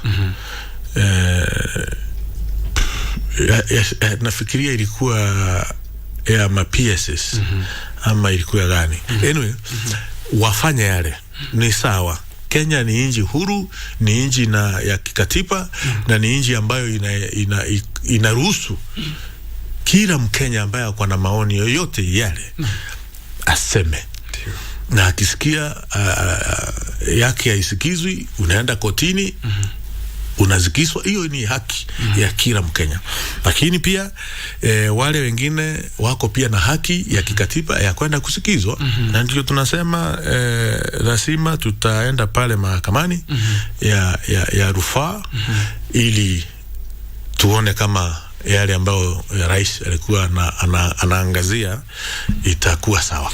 Mheshimiwa, tukisalia katika swala hilo hilo, ili wewe kutawazwa kuwa mbunge wa Mbeere Kaskazini, kwanza wakazi wa Mbeere Kaskazini walirauka alfajiri ya majogoo, wakapanga foleni, wakakupigia kura. Si namna hiyo my friend? Na ukule bungeni ukaweza kula kiapo, ukaapishwa. Sasa wewe ni rasmi, ni mheshimiwa Geoffrey Kariuki Kiringa Ruku, ama namna gani my friend? Sasa rais aliweza kuapisha hawa makatibu waandamizi ama manaibu wa mawaziri 50. What next? Walikula kiapo. Walikula kiapo, ni kweli. Na wakati walikuwa nakula kiapo, serikali, mahakama, ndio hiyo Kenya School Law Society ndio ilikuwa imeenda kotini pia. Kusema advertisement ya CSS ili ambayo ilikuwa imefanywa ili wafanye application ya chano nayo. Wakaenda kotini, lakini walishindwa pale kotini. Kwa hivyo rais after that akaendelea na ile mpango ya kutafuta CSS na akapata na akawaapisha. Sasa wakati waliapisha ndio tena Law Society of Kenya ilienda kotini tena. Ndio sasa walikuwa wameapishwa, walikuwa wamekula kiapo. Lakini mahakama imesema. Na tunaheshimu mahakama. Ndio. Saa hii unajua kuna tofauti ya kuchaguliwa kikatiba na kuteuliwa. Kweli. Kuna tofauti ya kuchaguliwa na kuteuliwa. Sasa hili ambayo umefanya, mimi nimechaguliwa ndio, na nimekula kiapo ya kutumikia nchi ya Kenya kikatiba, na pia kuwa mtu ambaye ni mwadilifu kwa rais wa Jamhuri ya Kenya. Hiyo tunakula kiapo wote, mpaka wabunge wa Azimio wamekula kiapo ya kuhakikisha wako watiifu kwa rais. Na naona saa zingine wanapiga kono, wanaingia kwa msitu. Wanaingia kwa msitu. Ni Karura ama ni Ngonga. Sasa hata kama wale CSS walikula kiapo, they are still PSS in limbo. CSS in limbo. Ini kile sijui naitwa nini na Kiswahili, ambao hauko pale na hauko katikati, wananing'inia tu hapo katikati. Wananing'inia hapo katikati. Kwa hivyo hiyo ndio itafanyika tu mpaka wakati hii nyadhifa process zote za mahakama istamalizika.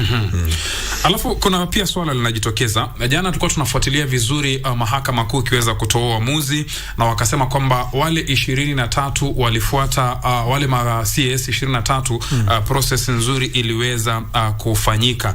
Je, pengine wale 23 wabakishwe ndio hawa 27 wakuwe dismissed? Kimaoni yako unaona? Sasa unajua hii mahakama pia imejipatia kazi. Unajua ukienda pale mahakama majaji hawapaswi kuwa wahusika wa ile kesi. Lakini inaonekana kwa hii ni kama majaji wamekuwa wahusika. Ndio wamepatiana maagizo ambao wale walikuwa wameenda kotini hawakuwa wameuliza koti, mahakama ipatiane. Ukienda kotini unauliza jaji, nataka unisaidie kutatua hii na hii na hii. Na jaji anapaswa kutii yale ambao mimi nimeuliza koti. Lakini sasa unakuta jaji alienda zaidi. Lakini ni sawa. Hatukatai. Njoo pia courts ziko na ile nguvu ya kutunga, ya kurekebisha sheria, kuweka mwongozo sawa sawa kisheria. Wacha tuende katika hiyo step nyingine ya kuhakikisha ya kwamba tumeenda court of appeal. Njoo alisema hata kama hao 23 wako sawa, yote 50 wote ni unconstitutional. Hiyo swali ndio tutaenda kuuliza pale mahakamani ya appeal ya rufaa, ya kwamba sasa kama wote ni unconstitutional, na hii nyingine 23 unatuambia ni gani? Na kama hakukuwa na public participation ya hawa 27, basi tutafanya hiyo tutafanya hiyo public participation ya 27. Kufanya public participation sio kitu ngumu katika hii taifa yetu. Tafanya haraka, tutazunguka Kenya mzima yote, kutoka Turkana kwenda Mandera, Mombasa, Ramu, kila mahali, Kisumu, Siaya, hata Mbondo tutaenda huko. Mheshimiwa Geoffrey Ruku, mtazamaji, mbunge wa Mbeere ya Kaskazini. Kwa sasa tutakuwa tunazunguka upande wa pili wa studio. Mheshimiwa, naomba uvae hizi ndio tusikie wenzetu kutoka upande wa pili. Dora Manya, ukiwa katika upande ule wa Radio Taifa, sauti ya Mkenya. Wakenya wanasemaje? Wasikilizaji wana swali gani kuhusiana na swala hili la mahakama kuu kuweza kubatilisha uteuzi wa wale makatibu waandamizi chambilecho wenyeji, ambapo jana mahakama kuu iliwatambua kama manaibu wa mawaziri? Shukran zaidi Rashid. Nipokee simu chache msikilizaji kwa ufupi zaidi 0700176699. Radio Taifa KBC. Radio Taifa. Hello KBC. Yes. Hello Rashid. Tunakupata. Unaongea na Ismail kutoka Trans Nzoia. Mimi naweza kusema kwamba kiongozi wetu anapotosha umma. Kwa shauri mimi nakumbuka 2010 katiba ikianza ilifika kiwango kwamba watu wakawa kwamba katiba iende kwa ground, ianze kufanya kazi. Wakati watu watakapoitumia hiyo katiba waone mahali pale itakuwa na kasoro, hiyo katiba itarudi kwa mwananchi, wa mwananchi aamue shida ambayo inatakana kurekebishwa kwenye katiba. Kwa shauri katiba ni kama Biblia. Biblia ni kitabu cha waumini wa Kikristo. Qur'ani ni kitabu cha waumini wa Kiislamu. Katiba ni kitabu cha wananchi wa nchi. Kwa hivyo swali lako ni lipi? Viongozi fulani kutumia tu kufanya mambo yao. Sasa wakati mambo inaenda mahakamani, nao viongozi wa mahakama machache ni watu wanatumia taaluma zao na masomo yao. Okay. Na kiongozi kama mbunge anaweza kuwa amechaguliwa tu kwa ajili ya watu wa kabila yake ama watu wake. Anaweza kwenda bunge na asijue shida ambayo inakabili wananchi. Sasa wakati mahakama inaamua kulingana na taaluma na kazi yenye wamesomea. Asante. Shukrani zaidi. Tumepata kauli zako. Esensia ndilo kama wanalipata niongezee sauti ya simu. Okay. Endelea Dora. Safi msikilizaji, naweza kupokea simu zingine mbili. Swali lako lipi kwa mheshimiwa asubuhi ya leo, na uwe mfupi wa maneno ili kwamba ama mchache wa maneno ili tuweze kuwa na wengi ambao wanaweza kuzungumza. Radio Taifa, halo. Okay, tuangalie na kwa vipi Radio Taifa KBC. Huyo pia nampoteza kidogo tu, tujaribu tena mmoja alafu tuweze kurejea upande wako. Rashid Mwamkondo, tuone na kuwa namna gani upande huu wa pili wa studio. Pia unaweza kutupatia kauli zako kupitia mtandao wetu wa Facebook KBC Radio Taifa, sauti ya Mkenya. Sawa, Radio Taifa.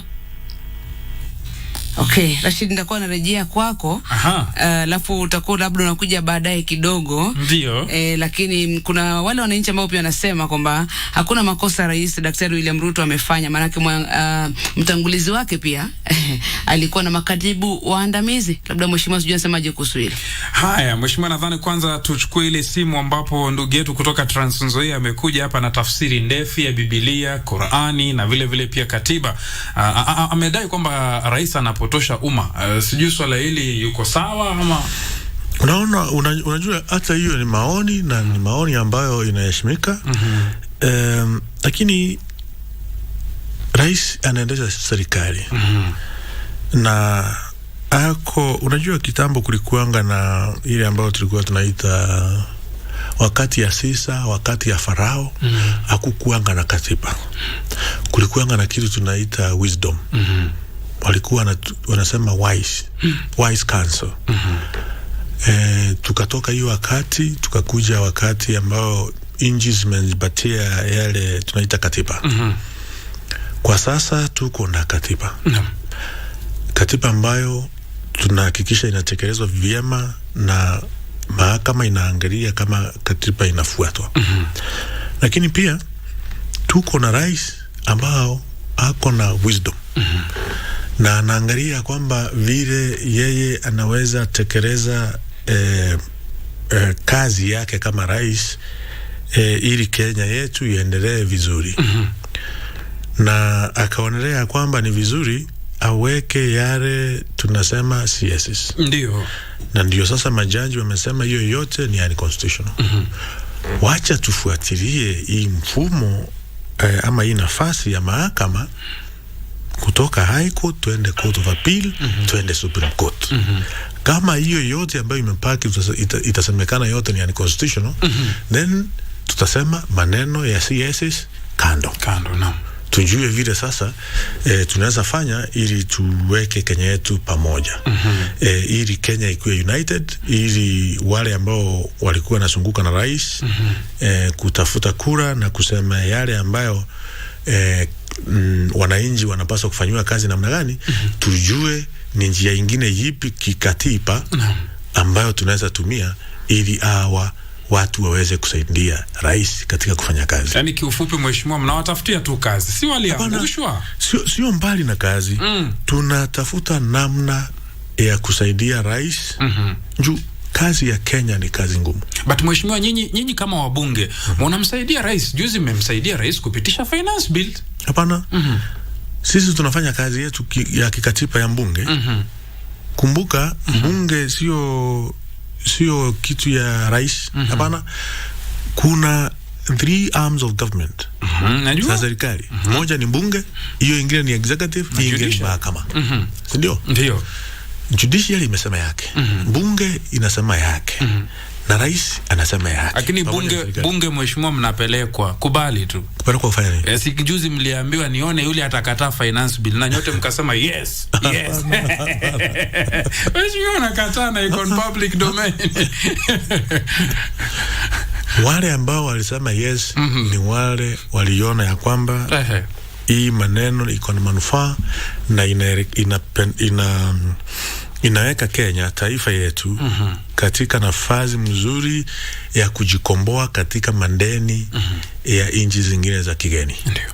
Lazima tujikomboe katika minyororo ya mandeni ambayo ati ya kwamba hata mishahara ya wafanyikazi wa Kenya tunalipa kupitia mandeni ya nchi zingine za nje.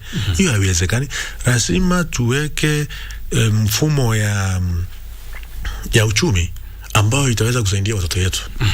Na hii uchumi ya Kenya iwezi kuwa kupitia mandeni ya nchi za kigeni. Lazima tujue ni namna gani ambao sisi wa Kenya tutajitegemea, na sisi wa Kenya ndio tutahusika katika kujenga uchumi yetu.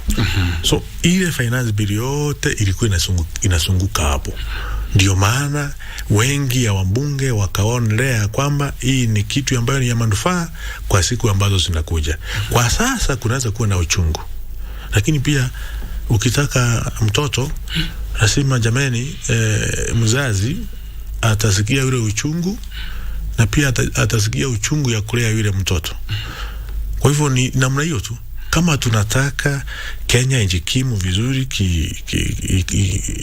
kupitia njia ya economy, lazima sisi wa Kenya tusikie uchungu kidogo, ili tuweze kupata ile nafasi ya nchi kama zile zingine ambazo zimekuwa kiuchumi. Kwa hivyo hiyo ndio maono ilikuwa katika ile finance bill, na najua hata next year financial year kutakuwa na finance bill nyingine, na hata hiyo nyingine kutakuwa na finance bill nyingine. Kwa hiyo zitakuwa. Na kwa nini wakati mwingine hatukuwa tunashughulikia maneno ya finance bill vile tumeshughulikia kwa sasa? Ni kwa sababu serikali ya Mheshimiwa Rais ni serikali ambayo inaweka mambo yote wazi, inaekelea katika meza. Na pia hii finance bill ilikuwa inaguza vitengo ya sekta za economy zile ambazo zimeshikwa mateka na watu kadhaa ambao walikuwa katika serikali hiyo iliyopita. Na ndio maana wakaleta ile furugu ya kusema maneno ni mbaya, kuchochea wananchi. Juu wameshika sekta kadhaa za economy, wamekuwa wanakamua pale. Sasa wakati sasa imeanza kufungwa kupitia hii mfumo, kupitia finance bill, ndio maana wakagua na hiyo kelele, lakini sitafungwa kabisa. Okay. Dora, upande wa pili kuna simu 2-3. Right, tupokee simu zingine 2-3. Radio Taifa KBC. Hello, jambo Dora Maya. Si jambo. Omar Baba Saina kutoka Pale Sol Nandi County. Yes. Waja niuliza maswali yangu mawili chacha. Yes, Chief Administrative Secretary Assistant anasaidia rais ama ni minister ndio anasaidia rais? Na swali la pili, mbona hawako konsala Attorney General alafu wasipingwa huko juu kusemekana amefunja sheria? Kwa nini hawakutumia Attorney General? Shukrani, Mungu awabariki. Asante sana kwa swali lako kutoka maeneo ya Nandi. Na kuna msikilizaji anauliza, muulize mheshimiwa, anaitwa Gideon Ndaya, muulize mheshimiwa, wakati rais alichagua hawa watu hakujua kwamba kuna sheria, na je, rais yuko juu ya sheria? Tafadhali muulize mheshimiwa. Acha nishike nyingine moja, Radio Taifa. Bora mana. Yes. Dominic Mugaba ndiko Matiago. Hata alivyo mheshimiwa. Nakusikia. Swali yangu ni hii. Wakati wa kulikuwa na mikutano ya hadhara, walikuwa wanahitaji mwana bodaboda na mwana mboga. Sasa wakati wa kupeana nyanja ya CAS, ni ujuzi gani ambao mwana bodaboda na mwana mboga hana? Na wako wamesoma sana. Asante sana. Niongeze nyingine moja, labda tushike nyingine moja alafu turejee kwa Rashid. Radio Taifa KBC. Hello KBC. Yes. Mimi Danson Karanja kutoka Mavuno. Karibu. Hawa watu wa Azimio hata wakisema nini wao hawananga shukrani. Okay, sijui kama nimemwelewa. Sema Azimio huwa hawana shukrani. Sawa sawa. Na kuna nafasi nyingine moja Rashid? Labda tu kwa dakika ambazo zimesalia tuweze kumpatia mheshimiwa nafasi aweze kujibu, kwa sababu tuna chini ya dakika 5. Na mheshimiwa, nadhani maswali kutoka kwa wasikilizaji umeweza kuyanakili vizuri, tukianza na yule wa Nandi. Unajua ameuliza maneno ya wana mama wa mboga. Na huyu ni wa mwisho sasa kutoka kule Machakos, anaitwa Dominic Mudhama. Ya kwanza ilikuwa gani? Anasema yule wa kwanza, nani anasaidia rais? Very good. CS ama ni CAS? Sasa ni kwamba rais pia anasaidiwa na cabinet secretary na waziri. Na pia rais anasaidiwa na permanent principal secretary. Lakini vile tunasema ni kwamba kwa rais akisaidiwa na cabinet secretary na rais akisaidiwa na principal secretary, wanasaidiana katika yale ambayo tunaita executive, yale ambayo inataka idhini ya hali ya juu ya serikali, yale ambayo inataka ile kirauni ya serikali. Lakini kuna maneno ingine inaitwa administration, na ndio tunasema hii CS inasimamia administration secretaries. Na pale kwa administration ndio pia kuna kitu tunaita coordination. Ukiangalia ile inaitwa terms of reference ambayo ilikuwa rais alikuwa ameweka pale ya CSS, utaangalia yote ambayo ilikuwa ni kama linkage kutoka kwa rais, kutoka kwa cabinet secretary, na yale ambayo inafanyika katika hiyo wizara yote. Angalau tuweke ile sura ya yale ambayo rais alikuwa anapigania wakati ya kufanya siasa, wakati ya kutafuta kura. Ili tusije tukasahau rais amewekwa pale kufanya kazi kupitia serikali, kutumia ile nguvu ya kikatiba. Tusahau pia rais aliwekwa pale na wananchi ambayo alikuwa anacheza ngoma na wao. Wananchi ambao walikuwa anapanda katika mbonda juu, anaenda kilomita kama 5 akiwa kwa mbonda. Rais ambaye aliwekwa pale ni wale ambao alikuwa anaingia kwa masoko, ananunua mandizi, anakula. Ananunua mahindi ambayo imechomwa pale, anakula. Ndio maana alipata kura. Lakini saa hii amefungiwa pale State House. Saa hii hata akisema nataka kupanda hii bonda, anaambiwa na security wake, hapana. Uwezi, wewe ni rais wa Kenya, you cannot do that. Sio hiyo? Ama unafikiri naweza panda bonda? Hawezi. Hata akisema nataka, ataambiwa tafadhali hivyo. Saa hii uko mtu mwingine tofauti. Sasa niambie, ni nani ambaye atakumbuza wale akina bonda wale akina mahali tulikuwa tunanunua mahindi ya kwamba hii serikali hata sahi ni yenu. Kwa sababu hili ambayo wanasema serikali imeshakuwa sio ya mama mboga na sio ya bonda ni kwa sababu hawaoni rais akinunua mahindi, hawaoni rais akiwa ameandamana na msururu wa bonda, hawaoni rais akiwa anacheza ngoma na kina mama wa mboga. Kwa sasa hiyo haionekani. Sasa mnataka kutuambia iendelee namna hiyo miaka 5? Unataka kusema tukiendelea namna hiyo miaka 5 kura itapatikana tena? Na tunataka kurudi kwa serikali? Lazima tukue na watu ambao wakusaidia coordination, social aspect ya serikali na administration hiyo yote, na ni wale ambao rais aliandamana na wao akitafuta kura na ambao wanajua mfumo yake ya kufikiria mafikra na maono ya kutekeleza kazi ya serikali na kuhakikisha wananchi wote mambo ya serikali wanaielewa sawa sawa. Na hawa watu ndio rais alikuwa ameteua na ni watu ya muhimu zaidi. Na tuseme yule ambaye ameuliza maneno ya bonda na mambo kama vile nilisema ya kwa tukianzia ni kwamba rais ameshughulikia mama wa mboga vingine kuhakikisha kuna Asras Fund. Ukitaka pesa yoyote kuanzia shilingi 500 mpaka 50 unaingia pale unapata hiyo pesa. Hiyo ni kitu ambayo haijapatikana tena. Mheshimiwa, tukimalizia dakika zetu zinakwenda, huyu mmoja aliuliza, Omar Baba Zainab kutoka Nandi, je, rais alipofanya hivi hakushirikisha pengine kutafuta uelekezi wa mkuu wa sheria? Mkuu wa sheria alikuwa pale kotini, mawakili wake walikuwa pale kotini, walikuwa na shughulikia serikali kotini, na ndio au mawakili ndio wataenda kutetea serikali tena katika court of appeal. Na ukumbuke anamaanisha kabla ya rais kuweza kuwateua wa 50 CS ambapo mahakama ilisema walikuwa pale kinyume cha sheria. Je, hakupata interpretation ya Attorney General before afanye hivyo? Hiyo ni swali mzuri. Hapo siwezi sema najua. Lakini kulingana na Attorney General hakuna makosa rais amefanya kuteua wale CS 50. Na ndio tunasema hiyo ni mafikra ya wale majaji wawili. Mafikra ya Attorney General ni kwamba hakuna mahali rais amefanya makosa yote kikatiba kisheria kuteua wale CS 50.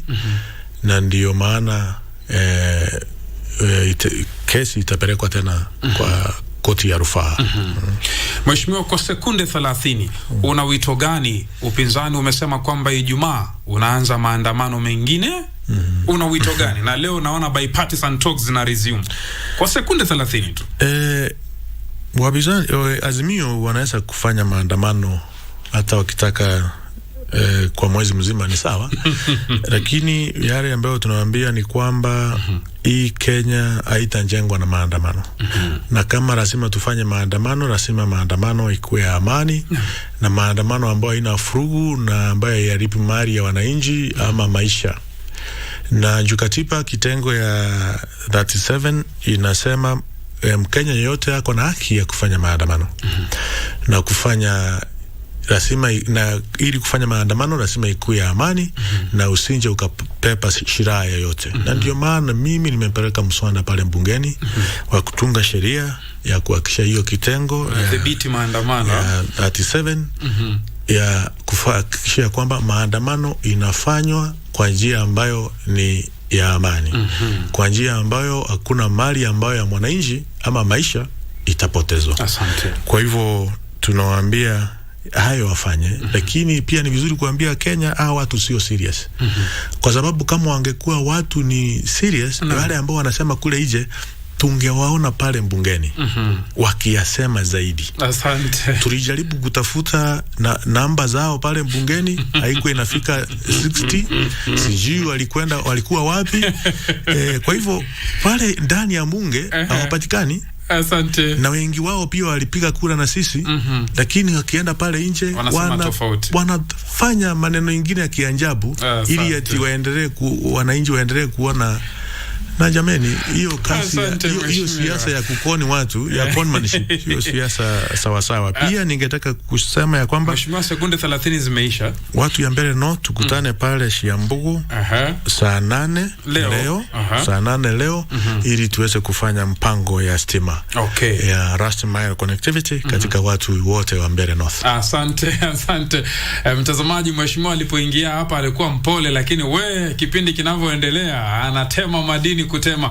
Mtazamaji, mwelekezi wangu upande wa pili ananiambia Rashidi, muda wako umeisha. Asanteni sana nyote ambao mmefanikisha kipindi hiki. Msikilizaji, mtazamaji, kabla kuendelea tutapata tu pumziko fupi upande wa pili wa runinga, alafu utakuwa unaungana naye mwenzangu Rama Aguka ambaye atakuwa naye CPS Steven Mbaya Kimwele ambaye ni Kitui County Minister Livestock and Agriculture. Watakuwa wanazungumza kuhusiana na masuala ya Kitui ambapo imekuwa miongoni mwa zile county ambazo zimeweza kuimarika katika kukusanya ushuru. Kwa niaba ya wote ambao wamefanikisha kipindi hiki, wapige picha wangu hapa ndani ya studio, naona kuna kaka wawili, kuna dada mmoja, waelekezi wangu upande wa runinga Martin Jeru, na bila kumsahau Ben Kamuti, na vile pia waelekezi wangu mafundi wa mitambo wa Radio Clesensia Ndilo na timu yako yote. Asanteni sana. Leo mtayarishi wa kipindi amekuwa Dora Manya. Mimi naitwa Rashid Mwamkondo. Shukran sana mheshimiwa. Asante sana. Thank you very much.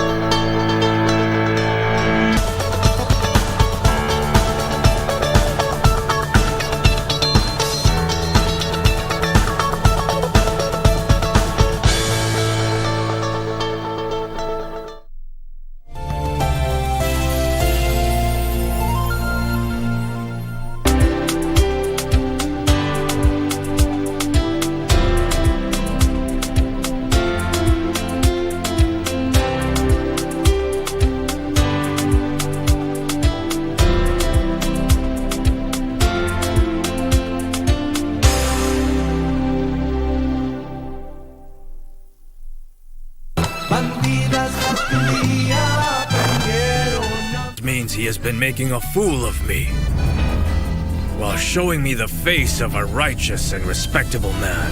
Is that what you're telling me? Yes, that's right. What do you want? Hey, where do you think you're going? Las Bandidas. Wiki hii kwenye Mkulima tuzungumzie kilimo kipya cha mnyama huyu konokono. Maji tumefanyia utafiti tukapata kwamba ni maji ambayo yanaweza tengeneza baadhi ya bidhaa ambazo hutengeneza ngozi, pia hufanya ngozi irembeke, na zaidi kabisa pia inatumika katika utibabu wa baadhi ya magonjwa yanayohusu ngozi. Jiunge nasi Jumamosi saa 10:30 hapa KBC Channel 1.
Welcome. We still proceed with this morning show right here on Good Morning Kenya. Now, let's shift gears into matters concerning Kitui County on this fine morning. Now, Kitui County, let me bring up my full screen here. It is located towards the eastern side of Nairobi. This is just a map of how Kitui Kitui County is. You can see there Kitui itself. We have Mwingi. We have towards the southern side, we have South Kitui National Reserve, Mutomo, Ikuda. Now, let me move to the next place now. Kitui County Governor is none other than His Excellency Dr. Julius Makau Malombe. Now, this is a man, ladies and gentlemen, who was actually the first governor of Kitui. Now he is back with yet another target of taking Kitui County to the next level. That is the governor of Kitui County, Dr. Julius Makau Malombe. Now, what are some of the details concerning Kitui County that you need to know? I'm looking at this particular data, looking at the population. We have a population of around 1,147,200 people in Kitui County. And in terms of males, we have around 602,000, and female are slightly above 545,000. On the right of your screen, that is a map of Kitui. On the right of your screen. Now you can see Kitui Central, Kitui East, Rural, South, West, Mwingi Central, Mwingi North, Mwingi West, and Savo East National Park. That is Kitui County. It is located, remember as I mentioned earlier, 170 kilometers to the southeast of Nairobi City. An area of over 30,000 kilometers square. That is Kitui County. The borders here, we include Tharaka Nithi and Meru to the north, Embu counties to the northwest, Machakos and Makueni to the west, Tana River to the east and southeast, and we have Taita Taveta to the south of Kitui County. Now, you may wonder, why are we talking about Kitui County this fine morning? Well, this is because today, County Watch is back, and we want to focus on Kitui County. As we know it, counties have been struggling to boost their own source of revenue, to top up the revenue share by the national government and fund their development and recurrent expenditure. A report that was released by the Controller of Budget, that is Margaret Nyakango, it shows that Mombasa, Narok, and Kiambu and Machakos counties have surpassed their collection targets. And what about Kitui? Well, Kitui, Narok, Vihiga, and Baringo are among the top 5 counties that are in the category that have been ranked based on how they have improved on their revenue collection systems, doubling their collection compared to the previous years. Kitui County has improved when it comes to revenue allocation. Well, what are the counties that have not done quite well in this particular report? Nyamira, Nakuru, Kajiado, and Makueni form the cluster of poorly performing counties at the bottom of the list in terms of revenue collection. Well, ladies and gentlemen, let's focus on Kitui County this fine Tuesday morning. I am joined in studio by none other than CPA Stephen Mbaya Kimwele. He is the CEC, or the County Minister for Agriculture and Livestock, that is in Kitui County. Bwana CPA, karibu sana. Welcome to the program. Thank you, Ram. And it's a pleasure. How is Kitui County doing? Kitui County are doing well. You're doing well. We thank God. Thank you so much. Thank you. Ladies and gentlemen, my name is Ram Maguko. This is County Watch. County Watch starts now. And even as we talk about what's concerning Kitui County, Bwana CPA, I'm looking at the state of affairs in Kitui. When it comes to revenue allocation, you have been given among the top 5 ranking counties. Tell me something about that. How did you manage to get to that particular position as Kitui County? Thank you, Mr. Ram. First is to greet the viewers of KBC and good morning. My name is Stephen. I'm the County Executive Committee member in charge of agriculture and livestock. One, there are several factors which has contributed to the performance of our revenue collection. One is when His Excellency the Governor, Dr. Julius Malombe, was elected, that one gave the people confidence to invest and to pay the fees and rates at the county level. That was number one. Yes. The confidence instilled to the people of Kitui. The other thing is His Excellency the Governor, since when he came in back after he had been given sabbatical leave, there are some things we have been able to do. And some of the things is, of course, being the Ministry of Agriculture and Livestock, we work as a team with other ministries, the Ministry of Finance and Economic Planning. And one of the things we've been able to do is, as ministries, we have been able to sit down and then we have identified the revenue streams for our respective ministries. And we came up with this own source revenue. All right. And as you can see, the last 5 months, the last 9 months, according to the control of budget, you've seen we were ranked number one in terms of performing in terms of revenue collection at 84%, followed by Kirinyaga at 80% and Sabura at 70%. That is in the previous ranking? Yes, this is the previous ranking. And if you can just recall the other day when the governors were ranked amongst the best performing governors, His Excellency the Governor Dr. Julius Malombe was ranked number one amongst his peers across the country. And some of the strategies is we have seen on how we can try to automate to make sure that some payments are automated. Right. And we in a few days we are going also to roll up the Kitui County app, the Kitui County app, which will enable people to access our services online without struggling. For all members of Kitui County? For all members of Kitui County. Okay. The other thing is on sealing loopholes on the revenue collection, making sure that revenue is collected and remitted, and avoiding the issue of cash, making sure that the money is paid directly to our bank accounts. And of course the leadership, you see, the leadership inspires when we have the right leader at the top, and he's telling you this is the way to go, you have to toe the line. So one thing His Excellency the Governor is corrupt free. He doesn't tolerate corruption, and that's you see our revenue has been able to come up very, very fast within very short time. All right.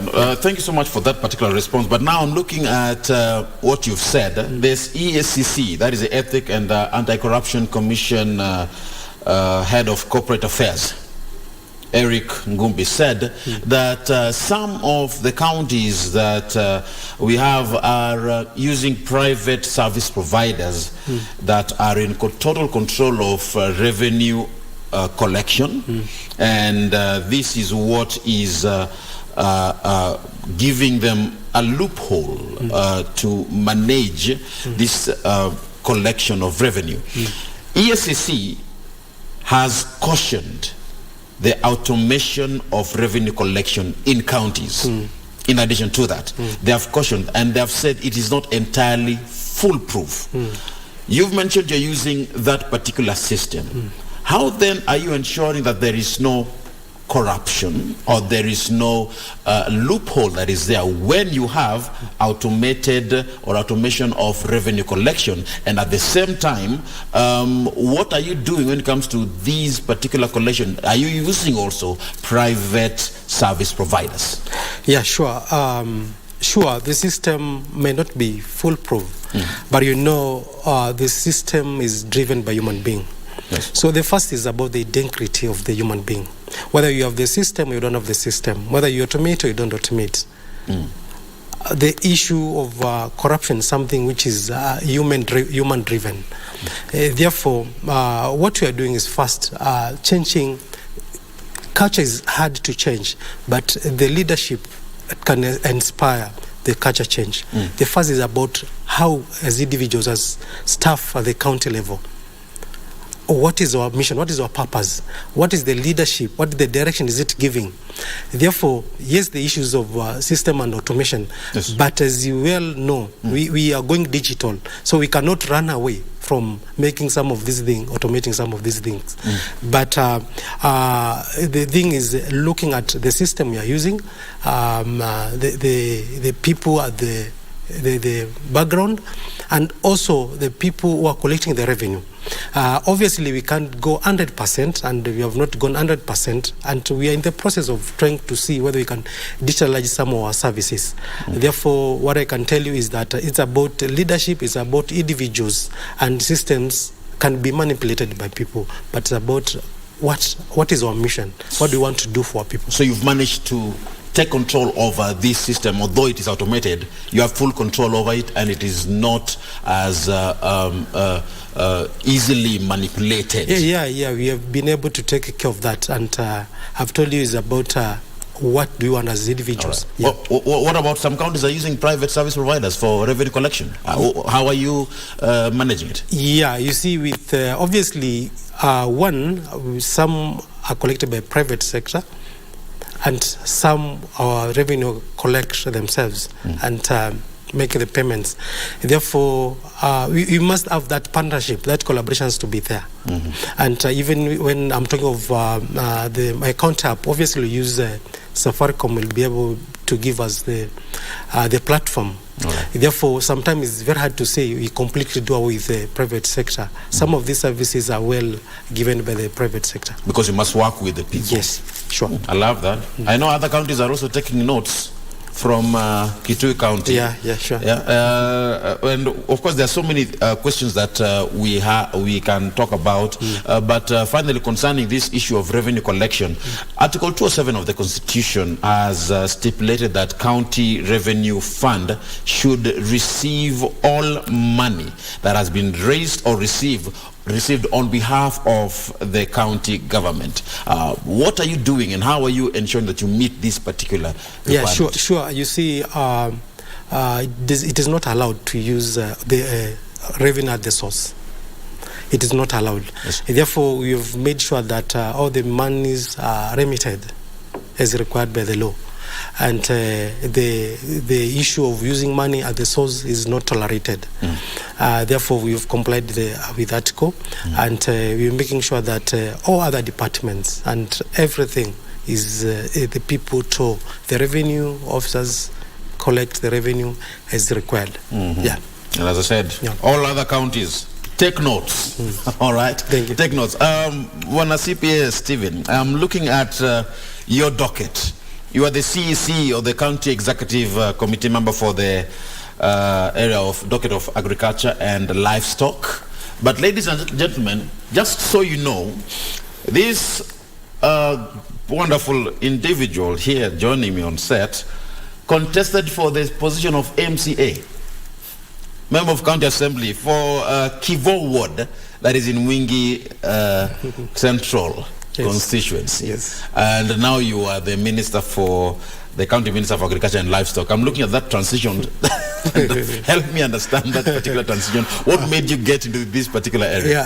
I'm sure that in 2022 I contested area member of County Assembly of Kivo Ward on independent tickets. And at that time, my vision and my aim was to serve the people. That was the driving force. That I left where I was working and decided to come home and vie for this position. And my passion is to see uplift the standards of living of my people by disseminating the right knowledge, by offering the right leadership to transform. And that's why I got some objection, and some people were fighting me, telling me you're too educated. You're too educated for this particular position. This particular position. Why do you want to come and consider for this small position? But what I was telling my people is that the member of county assemblies are important individuals when it comes to running affairs of the county government. Yes. They do the oversight, they represent the people, and they do the legislation. Therefore, we need informed people at these assemblies. And oversighting the county governments, the oversight the money which is allocated, and the projects are being undertaken, and also legislation. You can legislate when you are not informed, and unfortunately didn't make it to clinch the seat, but fortunately the governor, His Excellency Dr. Julius Malombe, saw my potential when we were going around campaigning, and he surprised me. I was surprised when because I had it on the social media, and the phone calls started streaming, and then I confirmed that I'd been nominated as County Executive Committee member in charge of agriculture and livestock, and something which excited me. And I knew that God has answered my prayers in different way, because my mission was to come and serve the people.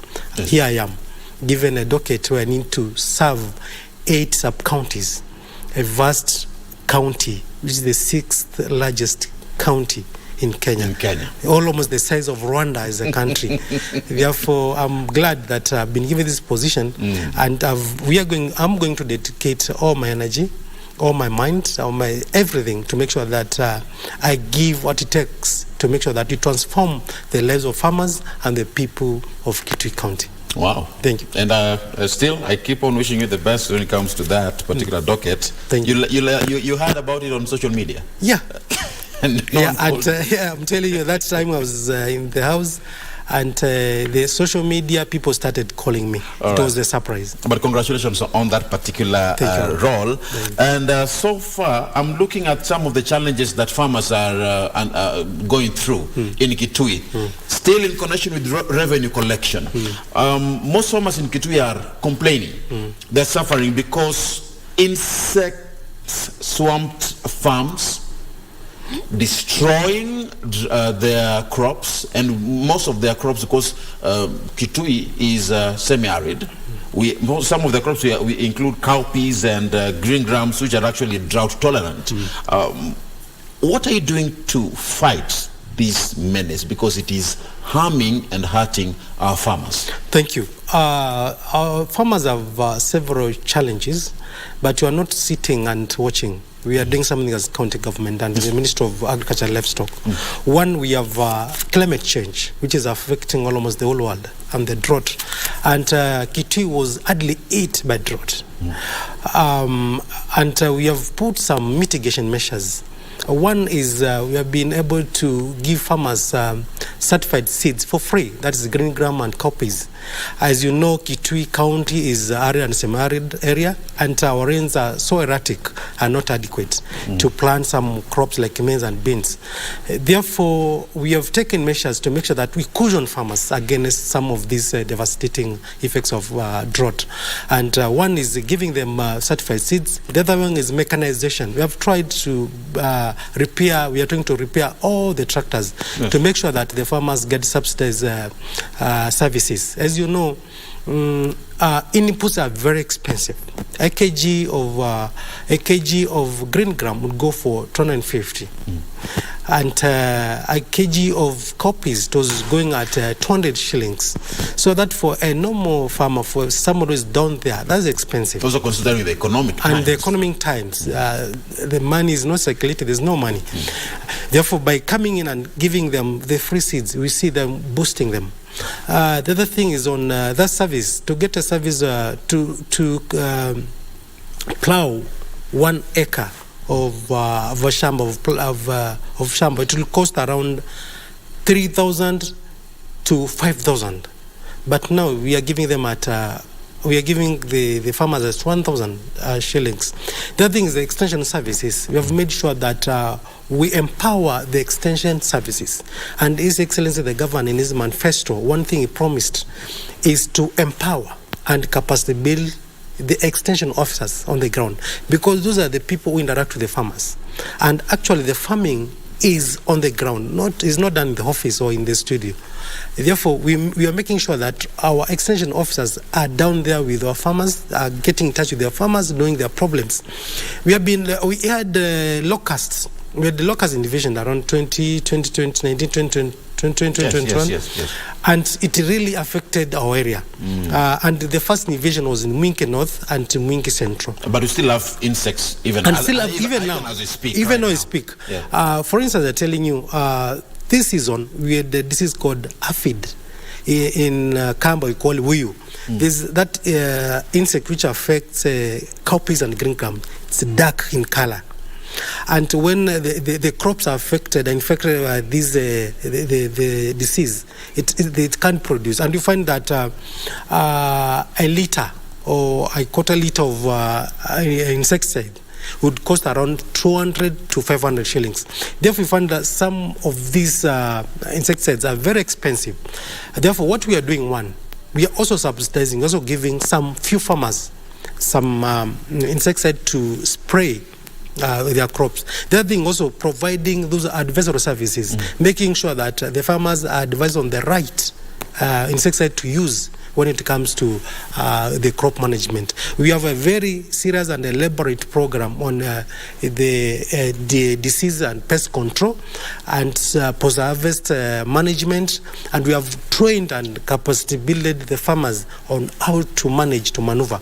Because you find that a farmer will do very good initial stages of planting, but in between, there are so many losses before the harvest. All right, I am aware that within Utoni village, we have people who are smiling there, and the total number of people could be roughly over 4,000 residents of this particular village, because there was an earth dam called Karingo Earth Dam. Is that so? Yeah. Karingo Earth Dam. Yes. And you were there to commission it, built at a cost of 21 million shilling, of course, through funding of the World Bank. Yes. When I look at that, you are trying to address a particular problem. Yes.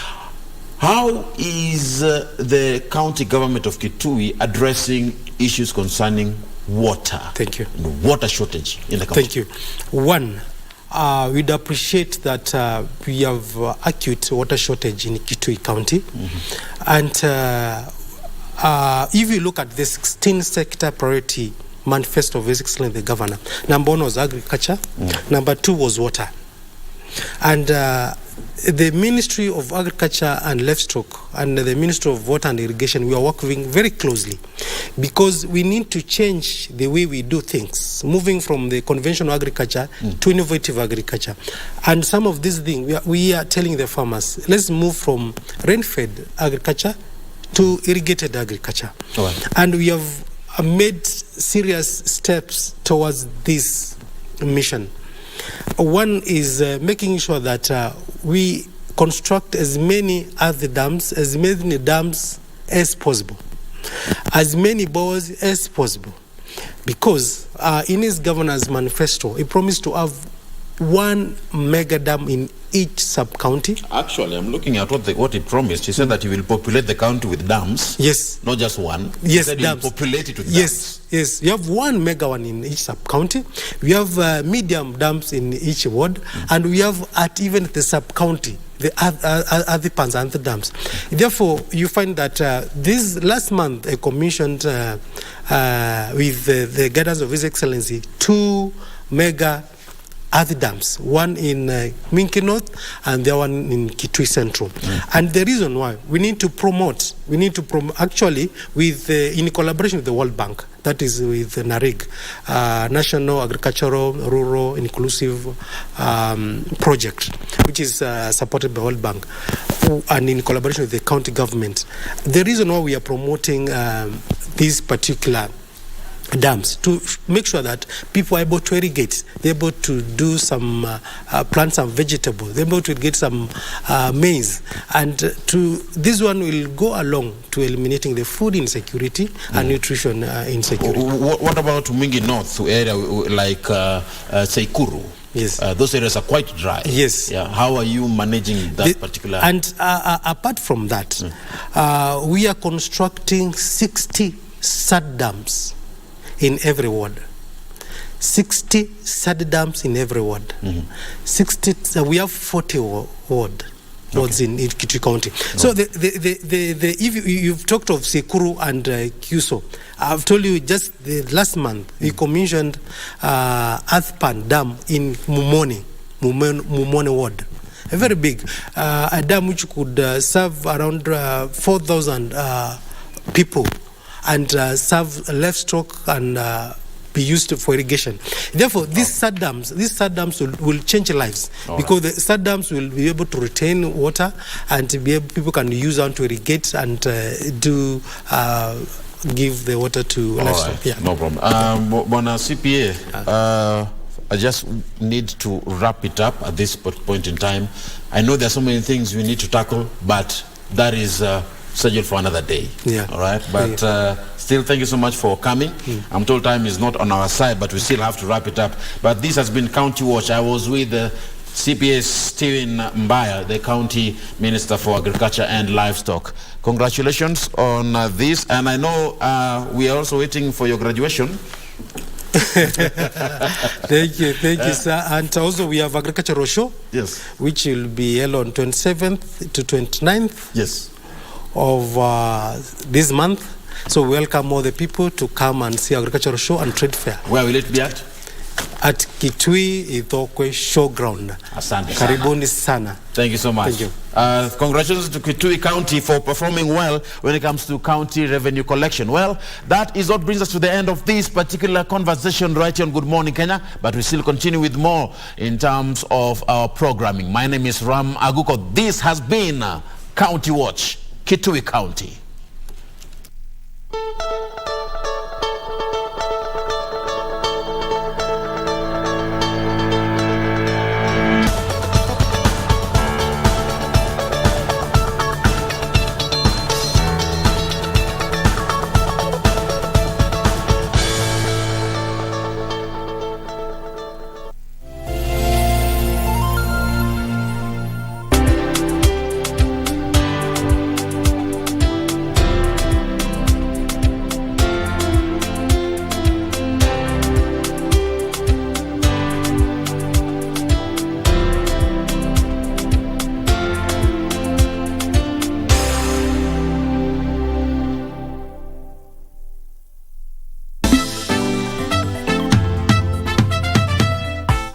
Konyo, we are going for an official meeting. Sio kwenda tunaenda kucheza golf hapa.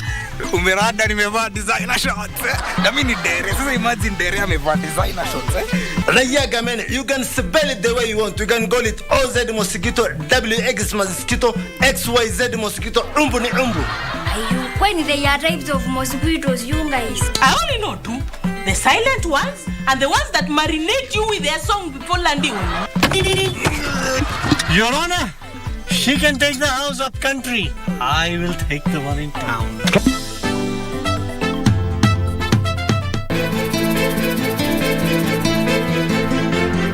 Nimetamani sana kuzungumza naye mama. Yaani siku hizi dadia anakufungia kweli. Hebu jieleze kwa sababu mimi sina muda wa kupiga mahesabu nikajua hicho unachokizungumzia.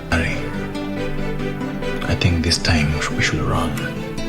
Lakini jua kama mmeshirikiana na huyo kesi, tahadhari sana. Manake kimotoni.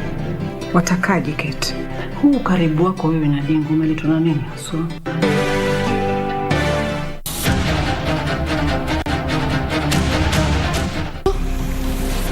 Mungu.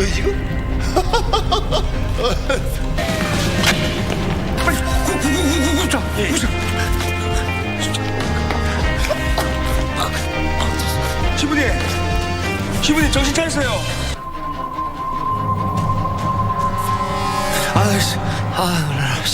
이것이 문제가 발생한다면 미카엘 신부님에 대한 나의 믿음을 거둘 것입니다.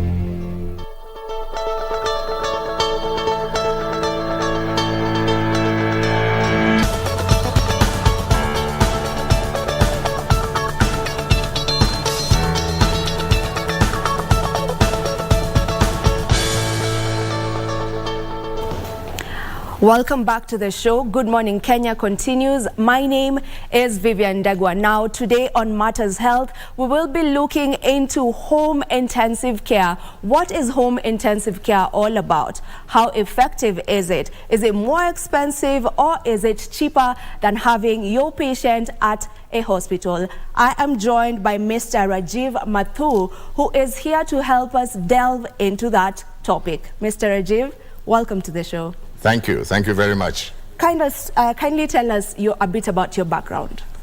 Well, I have for the longest time been in the technology sector, in the information technology sector, until about 7 years ago, when I got into the healthcare and the medical sector now, focused on providing critical care at home.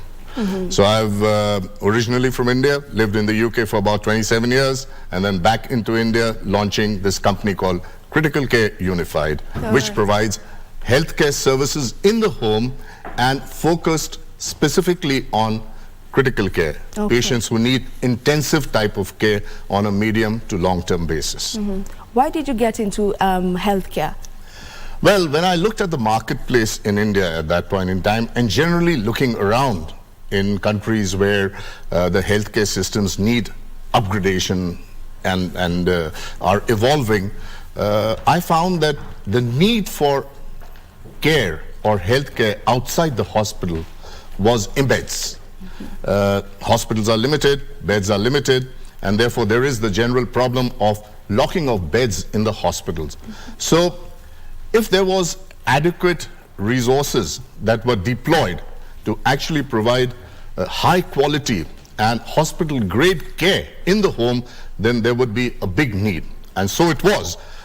So in end of 2016 is when we launched what we call Critical Care Unified, the company, and we have now operating in about 8 cities of India, did about 28,000 patients, and every day we run in excess of about 150 patients in their homes who are suffering with some critical ailment or the other. The other aspect was, having come from a technology background, what I did feel was that leveraging technology, one could expand this and take it deeper into parts of countries where this care may be required, whether it is India or whether it's Kenya or whether it is some other part of the country or the world. There would be immense need in smaller cities where people do not have access to, big hospitals and other type of care, but with a technological model that can be implemented, they have access to the best of clinicians, not just in that country, but around the world. So that was the vision with which we got into healthcare. All right, someone may be wondering, what exactly is home care, home intensive care, and what exactly does it entail? What is the work? All right, so first of all, any patient who requires on a medium to long-term basis support that may be of a quote-unquote intensive nature, like, for example, mechanical ventilator support, or a person may have gone for an acute problem in a hospital and then has been discharged from the ICU of that hospital into the home, but they still need care. For example, they have what is called tracheostomy, or they have rise tube feeding because, their gastro system cannot support the normal feeding methods, etc., or very high oxygen support that may be required. Now, for that reason, they don't need to necessarily stay in the ICU of the hospital and lock up that bed, whereas similar service can be provided in the home. And what we have done is to be able to provide the whole complement. That's why we call it all sort of unified. The medical equipment, right from, various types of beds that may be required in the home, that can be provided. Equipment, whether it's a ventilator or the BiPAP machines or CPAP machines or oxygen concentrators, all of that, along with what is central to care at home is the nursing care that is being provided there. So there are various grades of nurses, general nursing, there is critical care nursing, along with interaction with a doctor who then oversees the patient. So a virtual hospital environment is created in the home to be able to provide care so that the patient is in familiar surroundings, the family is around, it's devoid of, like in an ICU, there is a high risk of infections because so many people in a closed atmosphere. So all of those benefits lend themselves to providing care in the home, but it's the whole package which is put together in terms of critical care at home. I get that. So for someone who's now having home care, what does this mean for the caregiver? And by caregiver, I mean the family members who are staying there with the person. Say I am the wife or my husband rather, has a condition, is terminally ill and he needs home care. So does it mean that my life stops kinda? Like, can I go on with my day-to-day, or do I need to be there throughout? Well, actually, it is quite a benefit. As we see and as we have seen over the last 7 years, there's many a family who have actually come and told us that it's been really helpful because typically both husband and wife, they go out to work. There is this work of the children. They got to do the school runs, take them to football sessions, etc., all of that. Yeah. And with a professional, quote-unquote, caregiver who's in the home, which could be a nurse or it could be a complement of a nurse and a general duty assistant, for example, who's taking care of the ailing member of the family, then more time is actually released to the family member or the caregiver of the family. And in fact, what we have also seen that over a period of time, if it is sort of a medium to long-term care that is being provided, the family member or caregivers become more proficient, and there are times when they are able to handle some procedures themselves in the home. Yeah. So overall, it actually reduces the stress and the amount of time they have to give focused on care of that family member. And a number of them have come and told us that. So over a period of time, it's good for the patient, it's good for the family, is what we generally feel about home care. And that is our experience so far. Okay. So do we have a nurse throughout in that particular home where there's someone who's undergoing home intensive care? Do we have a nurse throughout? Well, in the case of, when you say intensive care, by definition, it means close watching, right? So there could be, a nurse who would be for 12-hour shift, for example, and another nurse comes in for another 12-hour shift, or it could be, a nurse who's at home, in-home service. So there is horses for courses, depending on the nature of ailment and depending on the nature of care that that particular patient requires. The complement of resources or caregivers is then appropriately constructed so that they're able to give what is required in terms of care for the patient. But typically for intensive care, it is almost necessary that a nurse is available round the clock, whether it is 2 of 12 hours or 1 of 24 hours live-in, that depends on the condition there. Okay, so you are the executive chair for Critical Care Unified, which is based in India.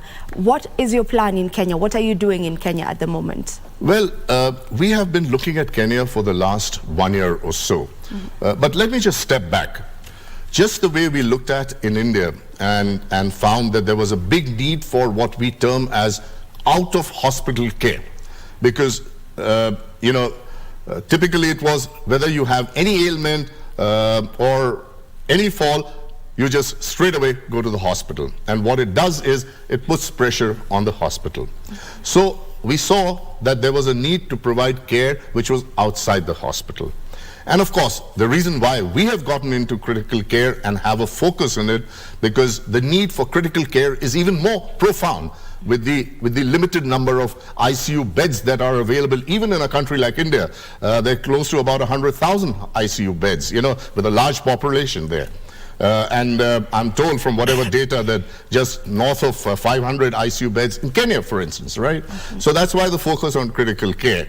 But more importantly, the whole plan is to be able to start from a hub like Nairobi, and then be able to expand and take these services deeper into the country, like we are doing it in India as well. So today we are in 8 cities, but the whole plan is to cover about 30 cities in India, because this care or this service should be available to people who are deeper in and who do not have access to maybe higher grade facilities in a metropolitan location. So the plan is quite similar. To start off from Nairobi and then be able to expand it into other cities, to develop, you know, the resource base, for instance. What is very critical, you mentioned about nurses, and we see excellent potential for nurses here in Kenya, to develop them for the local market, maybe for even global markets. We take them and train them in India or some other parts of the world and then bring them back. So there's a whole model which is to be able to try and contribute to building a robust out-of-hospital healthcare infrastructure in Kenya, which is where our vision is and which is where we have set our goals for. Okay, you have mentioned something to do with nurses. So does it mean that you are going to be training nurses from scratch rather, right here in Kenya for this specific program? Well, currently from what we have seen, there is a reasonable facility and capacity to be able to train nurses and bring them up to maybe, say, a general nursing level. Where we will be able to contribute is in upgrading the nursing caliber to critical care. So, you know, all of the procedures that need to be done in the home from a critical care perspective, we would like to put in modules of training and work with various organizations here in Kenya, some of them which I have met, and and be able to cooperate with them and create a module which further upgrades their nursing capability towards critical care, and the basics are already being done. So we don't anticipate we'll get into right from scratch, but if there be a need, then surely that is something that we could look at. But at the moment, we'd rather that upgrade the facilities or upgrade the course modules and be able to bring them up to a certain level for critical care. Someone may be asking, do we have enough resources for this type of services in the country? Our belief is that there is.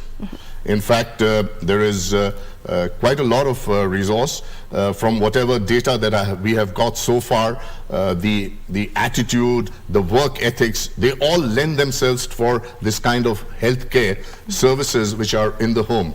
Because while in a hospital setting, there are a number of systems and processes that are in existence.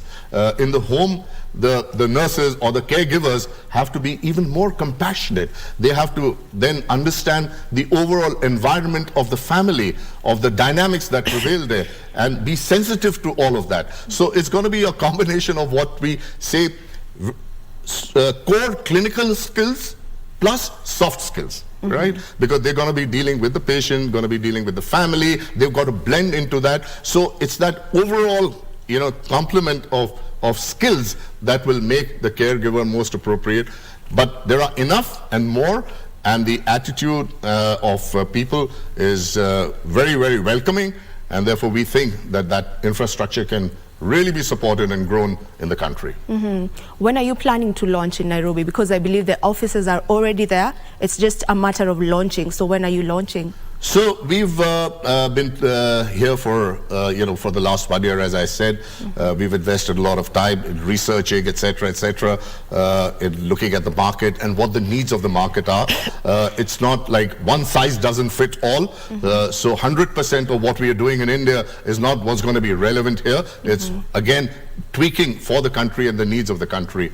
So we are here about third or fourth week. We've got the office, we've got registered, all of that. And the core team will get operational by about third or fourth week of this month. And that is why I had come here to meet with potential partners, to meet with other, members of the healthcare ecosystem in the country, so that we are able to very closely monitor and launch those services which are relevant and will be consumed by the people of Kenya.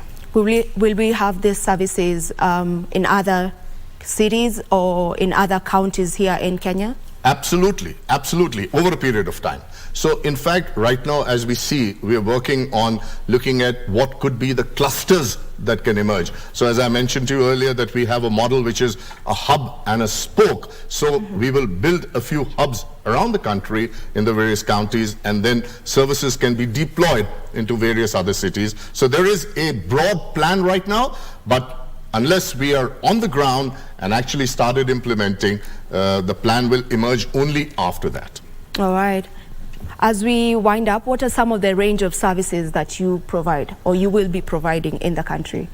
Okay, so if I just look at, there's a cross-section of ailments, that prevail. So for example, just to throw some examples here, post-stroke care, very important, where you need the care in the home, you need to go through rehabilitation, post-stroke.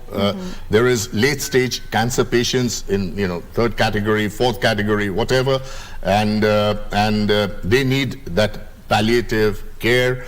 So across these ailments, whether it's in neurology or in oncology or in a lot of pulmonary, long-term oxygen support, so there is care in those areas that is provided. What I might like to add here is that based on our interaction with the primary physician or the doctor who's treating that patient or has treated the patient so far, we prepare what is called a care plan. Yeah, and that is like sacrosanct. Whatever is being done is as per the care plan that has been prepared. But the care plan is a living document because things can change from day to day or within the day, etc., based on the condition of the patient. So, a range of these services, but centered around good quality nursing care and with whatever other procedures that may be required in terms of, like oxygen support, in terms of rice tube feeding, peg feeding, etc., ventilator support, BiPAP. So it's that wide range of services that can be provided, typically which might be available in an ICU, but not acute care, right? Which is only for the ICUs, and that is to be done in the hospitals and not in the home. No surgical procedures. Okay. Yeah, so those would be only for a hospital where operation theaters, etc., are available. We have also been able to now provide a fair number of tests that can be done in the home. So, for example, we have portable ECGs, portable ABGs. We can do X-rays at home, etc., So, as much as possible to take it into the home for the comfort of the patient and for better care. Okay. Is it cheaper or more expensive in terms of pricing? Well, pricing is something, what are you comparing with? So if we compare with what one pays in a hospital, it's very definitely much cheaper. So what we have found that if we take an example of a full-blown ICU, and the cost of ICU in a hospital in India, we are definitely lower than 40% of that cost when we implement that in the home, right? And obviously, our whole model is to be able to, the moment we say we got to take it deeper into the country, we take it to smaller towns, then it has to be very competitive and affordable for the people. And we believe that with some innovative models that we have built and are building, together with implementation of technology, which means remotely there are clinicians or doctors or specialists who can actually monitor the condition of the patient, be in interaction with a nurse which is by the bedside, and be able to, that blended model is what is going to make it very affordable and competitive for people over a period of time. Yeah, so that's what our vision is. That's the goal that we are working towards, and that's what we are hoping to achieve, again, like I said, over a period of time as we move along. Okay. You have catered for about 30,000 people already, as the CCU, Critical Care Unified. Could you please tell us just one success story as we tell people goodbye? Okay. There are quite a few, there have been patients who have had a lot of comorbidities, So people who have had, let's say, chronic kidney diseases, right, who had problems of hypertension, acutely diabetic and all of that, etc., etc. And during COVID, they also got infected with the COVID virus. So it was a very complex kind of a case that we needed to deal with in the home. Yeah, but what we were able to implement was that we got in a multidisciplinary team of doctors who were reviewing the condition of the patient. So because we're going to be able to do it over technology, it'll be easy to get specialists, say somebody for nephrology, for example, you know. So there'll be a nephrologist, there'll be a cardiac person, there'll be maybe a pulmonary person, etc., etc. And they together then work towards and work with the nursing staff on that. And it took for this person to be, you know, she didn't want to go to the hospital. She said, no, I'm going to be right here. And whatever you can do, you do it here. And so we consulted all the specialists, etc. And they said if the right type of equipment is provided, if the right type of nursing care is provided, if there is doctor oversight, so if complement of all these services are provided, then you can take care of the patient in the home. And then it took a little over a month, and then she was slowly and gradually recovered from that situation and got over COVID, needed therapy after that, so physiotherapy was provided, you know, all of that, some neuro conditions, so there were neurotherapists as well. So it took maybe a certain period of time, but she was able to recover to the point where she was able to do her work, what she wanted to do in her life. And Wonderful. She was 80 plus years. Oh, really? That is really nice to hear. Thank you so much, Mr. Rajiv, for honoring us with your time. We appreciate that you came on board and just let us in on this conversation. Thank you very much, and we look forward to being here and contributing to the healthcare facilities in this country. Thank you. Thank you. All right, guys, that is all we had on Matters Health. I believe that you have gotten to learn a thing or two on Matters Critical Care Unified. On behalf of everyone who has made Good Morning Kenya a success, we wish you a good day. Enjoy the rest of your viewing. I have been your host, Vivian Dagwa.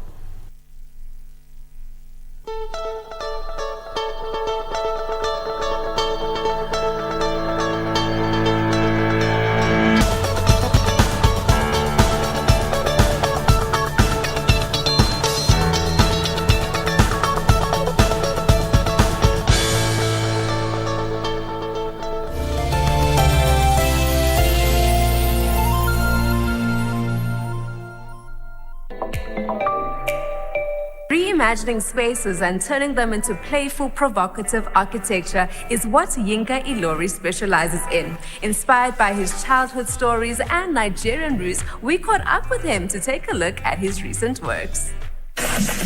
This colourful installation is called In Plants We Trust. The work of British-Nigerian designer Yinka Ilori can be found in London's Mayfair district.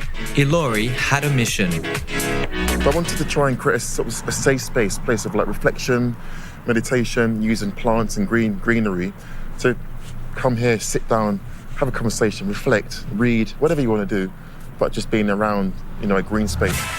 The Londoner loves working with bright, vibrant colours. His installation, called Happy Street in southwest London, brightens up a gloomy space under a railway bridge.